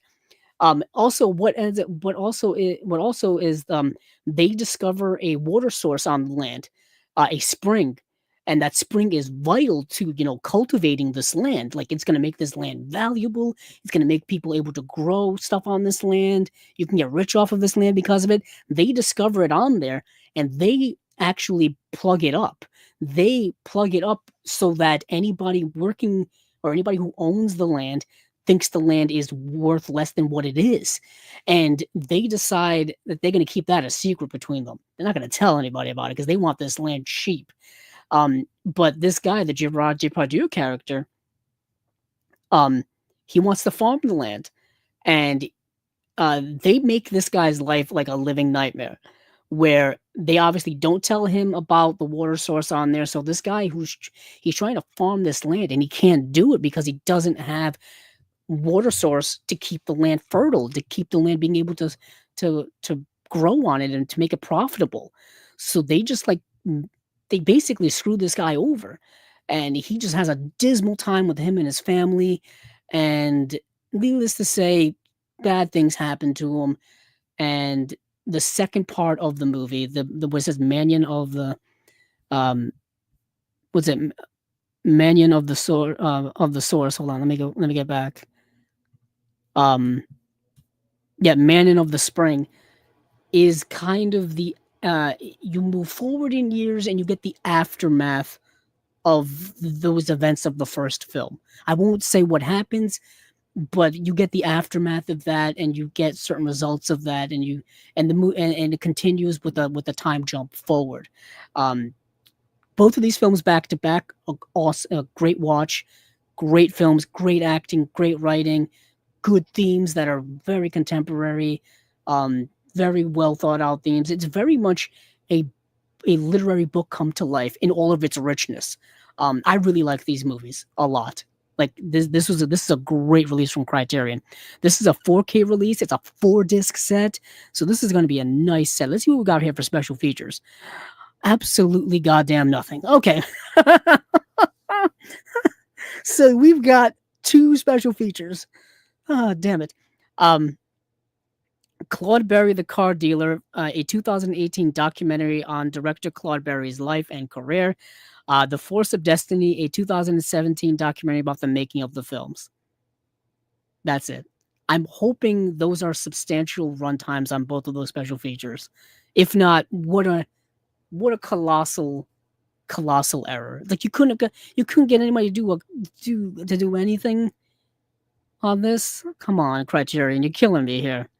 You got two great films and you're just giving us that. Oh, whatever. Anywho, moving on to Anora. Let's see. Adam Schofield says it's schemy on a Shakespearean way. Saw these when it came. I'm assuming came out. Wonder why this release isn't named Manon des Sources. I don't know. I don't know. But you are right, Adam. It is very Shakespearean. Because when you're dealing with familial drama and you're dealing with like legacy and things like that, you got to think Shakespeare right away. You're thinking of like interfamily rivalries, and you're thinking of uh, stuff like that. You got to think Shakespearean because it is very tragic and schemy, and behind the scenes things are happening, and people are screwing over one another. I don't know. I'm more disappointed in the fact that we're only getting two special features with them. They're two documentaries, granted. Hopefully they're lengthy, but man, I really want more about these movies. Like like the making of these movies is fascinating to me. These films were shot back to back. I think they came out like 1 year after the other, so this was a huge undertaking to do. Um, so hopefully we get some insider information in those documentaries. But moving backwards once again, you know what I'll do is I'll save the Sean Baker films for last. I'll go with Basquiat, or Basquiat. So Julian Schnabel's tribute to his friend and fellow painter Jean-Michel Basquiat is less a conventional biopic than an impressionistic sensory immersion into the much mythologized downtown Manhattan art world of the 1980s. Jeffrey Wright, in his first lead film role, stars as the visionary artist whose rise from the graffiti tagger to art star forces him to confront the glare of sudden fame, along with racism, his own struggles with addiction, and the difficulties of being self-determining and free in America. Bolstered by an ensemble cast that includes a sublime performance by David Bowie, channeling Andy Warhol, Schnabel's different directorial debut, presented here in the filmmaker's own luminous black and white remastering, is a profoundly expressive elegy for a radiant life cut short. And yeah, that's very well said. So Jean-Michel Basquiat was a kind of he was an artist, I think a neo expressionist artist. Hold on, let me look him up right quickly. Can't remember. Yeah, Basquiat. He was neo expressionism. That was his thing. A lot of art graffiti on the streets of New York. He had a quick rise to fame. Unfortunately, passed away in 1988 at the young age of 27. He battled with drug addiction and things like that, and you see that throughout this movie how that greatly hindered him, obviously on a very personal level. The movie is a biopic, but it's not a birth to death biopic or anything like that. Not a traditional biopic in that sense. It's very, very focused on him in the 70s and 80s, his rise to fame, dealing with drug addiction, dealing with certain personal demons and stuff like that, personal relationships and things like that. Really good film. Really good film, kind of all over the place, not really focused as much as you would want. Um, Early role for Jeffrey Wright, who I think is a great actor. Jeffrey Wright is a fantastic actor. This cast in this film are you recognize a lot of them.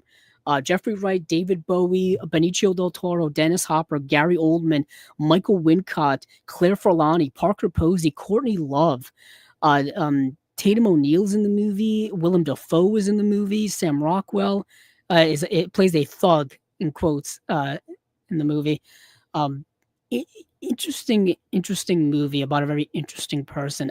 Who I didn't know a lot about.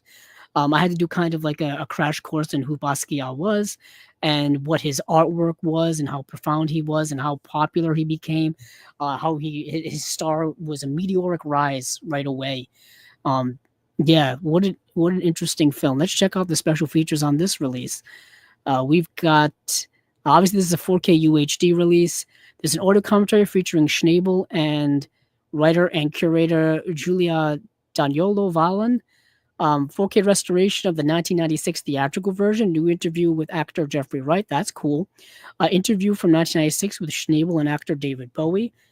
You have David Bowie playing Andy Warhol in this film. So that's fascinating.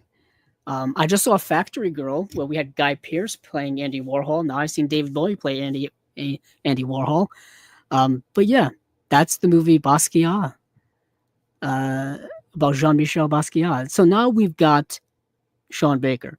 For those of you who are longtime listeners, longtime viewers here on Chasing Labels, Stephen and I were fortunate enough to interview Sean Baker at one point and talk about him and his love for physical media and his career and stuff like that. And this was before Anora, way before Anora had come out, and probably before he had even was making Anora. And we were lucky enough to have him here on Chasing Labels. So let me actually look up which episode he was on for those of you listening, for those of you who want to go back. That will probably only be in audio form. But actually, most definitely only will be in audio form. So you're going to have to go and look through the archives on Apple Podcast or wherever you're listening to the show in podcast form. Luckily, we do keep a list of guests, because or else I would be completely lost. Let me see. Sean Baker was episode number 70. So episode 70, way back when, would be Sean Baker. So that was forever ago at this point.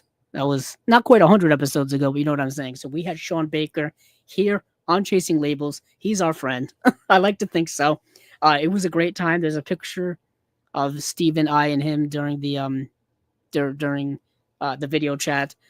Super cool guy, obviously. Big physical media fan. We talked all about that and all about his work. But one of his films at the time, which did not have, or at least I don't think it had a release. Let me check. I don't think it had a release, was Prince of Broadway. So Prince of Broadway is a movie that he did early on in his career. And it's a movie that we talked a little bit about. Yeah, so Prince of Broadway never had a Blu-ray release.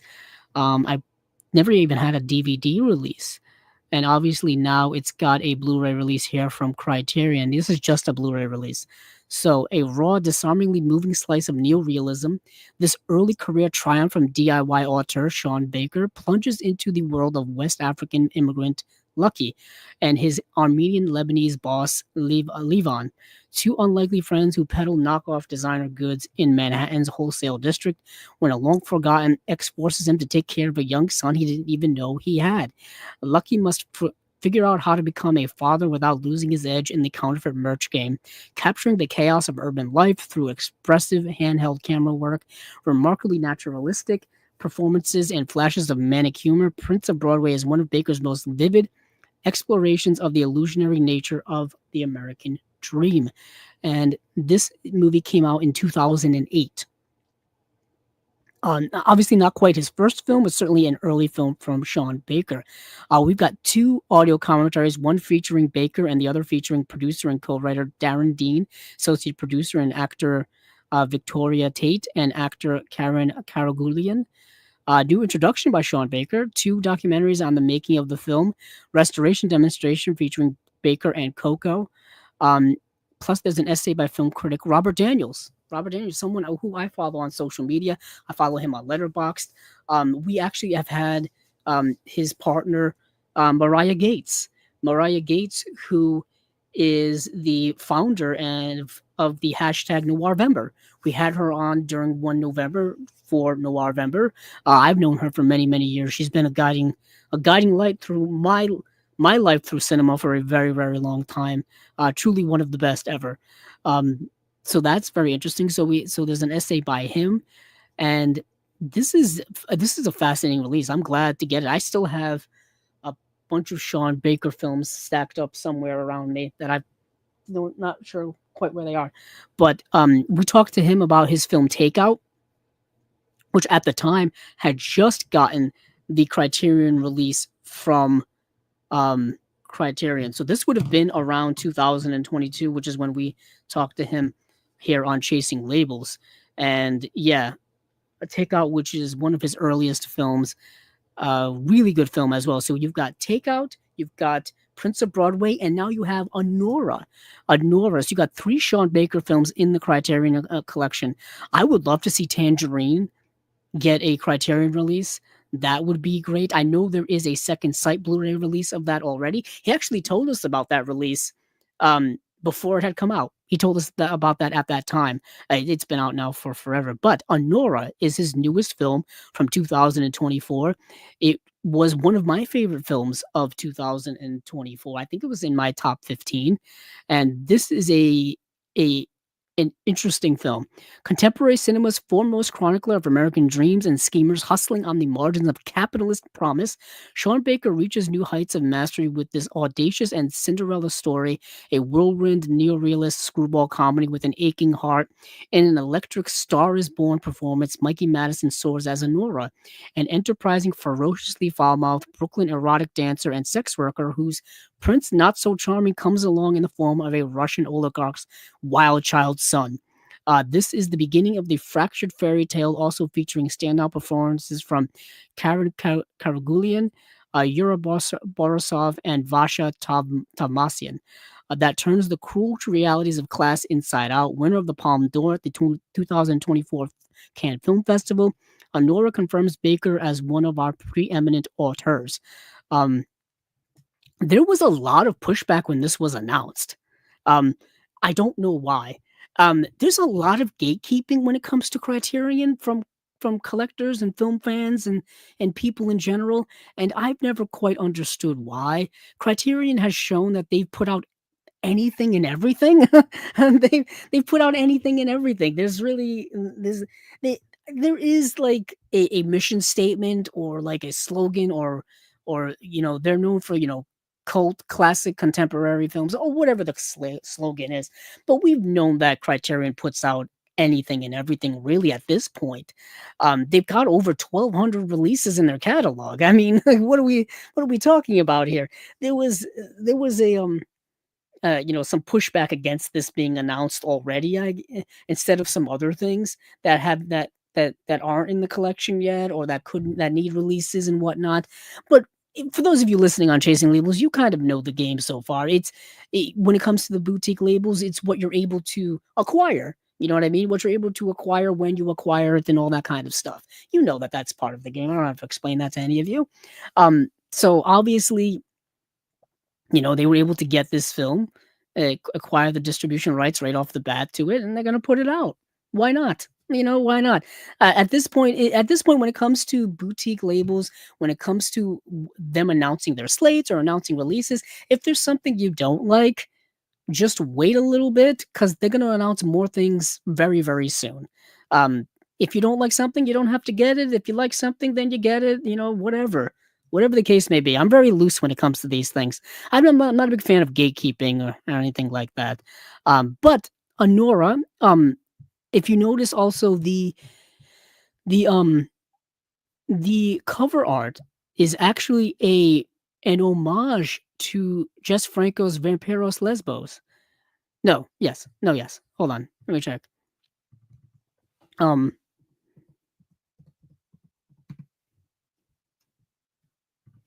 It's yes, it is. It is an homage. Um, what's interesting is that, this movie is still I was gonna say it's still in theaters. I guess it could be in theaters somewhere, but it's still doing its, it, awards campaigning right now, for the Oscars and other awards and whatnot. It's won a bunch of stuff, in various forms. I know Mikey Madison has, uh she's been in the Criterion Closet. She's won a bunch of awards at a bunch of, film festivals. She's been nominated for all kinds of stuff. The movie's been nominated for all kinds of stuff. Sean Baker's being nominated for all kinds of stuff. I was right. If you go to if you go to Letterboxd right now, you look up Vampiros Lesbos, the Jess Franco film.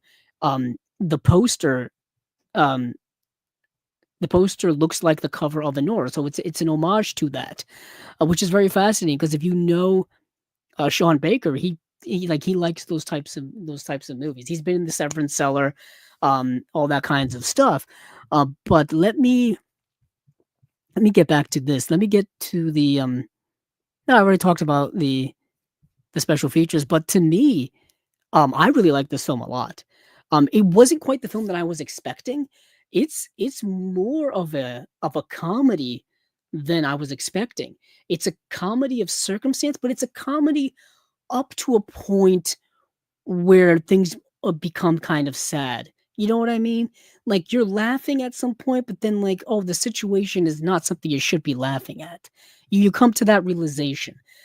It's about this young woman in Anora who meets the who like this description says, she is an erotic dancer, she's a sex worker, and she comes across this kind of young rich guy who we know by watching the movie not to take him seriously. You know what I mean? Like, we on the outside viewing the movie see this person, know the type of person this is, know that he's not sincere or serious about anything in his life, but she gets caught up in the hope of a better life, of a better world, of a of just things turning out finally great for her. And she holds on to that false hope so much throughout this movie, and that's the tragedy, and that's the tragedy of it all. That's the sadness of it all, is holding out hope for something that's not really there. That's the heart of the movie, it really is. And man, it's kind of soul crushing when you think about how real that is.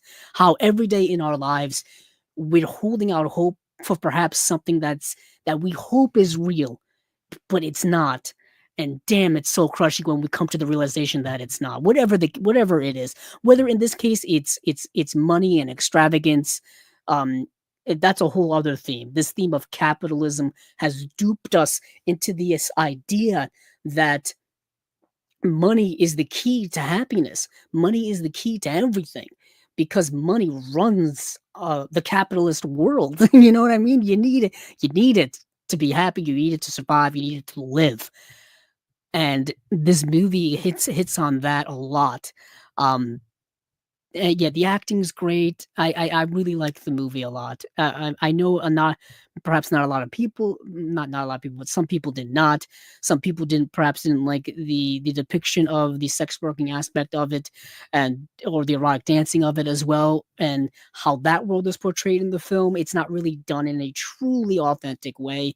If you have any type of experience in that world, you understand that. But yet again, it is a narrative movie. You know what I mean? It is a fictional film, so I kind of give it a little leeway in that regard. I didn't mean to talk about Anora so much. I really haven't been able to express my thoughts about Anora in any grand way. So I've just done that a little bit. I'm going to get this release day, maybe not day one, but it's going to be high priority release for this year for me. That and the Prince of Broadway, of course. So these are the April releases from Criterion. We have The Prince of Broadway, we have Basquiat, we have Anora, we have Jean de Florette slash Manon of the Spring, two films by Claude Berri, Chungking Express, and we've got Some Like It Hot, and we have Ugetsu. Um, Chungking Express, Some Like It Hot, and Ugetsu 4K UHD upgrades, while the other three films are films that are entering the collection for the first time. So that is it here for Chasing Labels episode slash spy number 156. Thank you all for listening. Thank you all for watching. Wherever you are, you can find this on the podcast feeds, whether it be on Apple Podcasts, whether it be on Google or Spotify, or wherever the case may be. Pretty much wherever podcasts are found, you can, of course, listen to it here on the YouTube channel Chasing Labels. You can watch the live stream here. I will, of course, be back here in 2 weeks for another episode. That will be on the probably the normally scheduled time of Monday. Let me see when that actually when that date actually is. So that will be, I believe, the 3rd of February, tentatively. That's when I will be back in, February 3rd, 2025, for those of you listening in the future. But this coming Monday, which is the 27th, we will be doing our Unwatched Pile episode. Steven and I will be reteaming to do the Unwatched Pile episode. We will have a guest on at that time, and we will be choosing the theme of, I think, Oscar Best Picture nominees that we haven't seen that are in our collections, and then pairing it up with something else. I believe that is the tentative plan for that. So that will be January 27th at 9 p.m. EST, streaming here on Chasing Labels YouTube channel. So, with all of that being said, thank you all once again, and hey, keep on watching those movies because I know I will.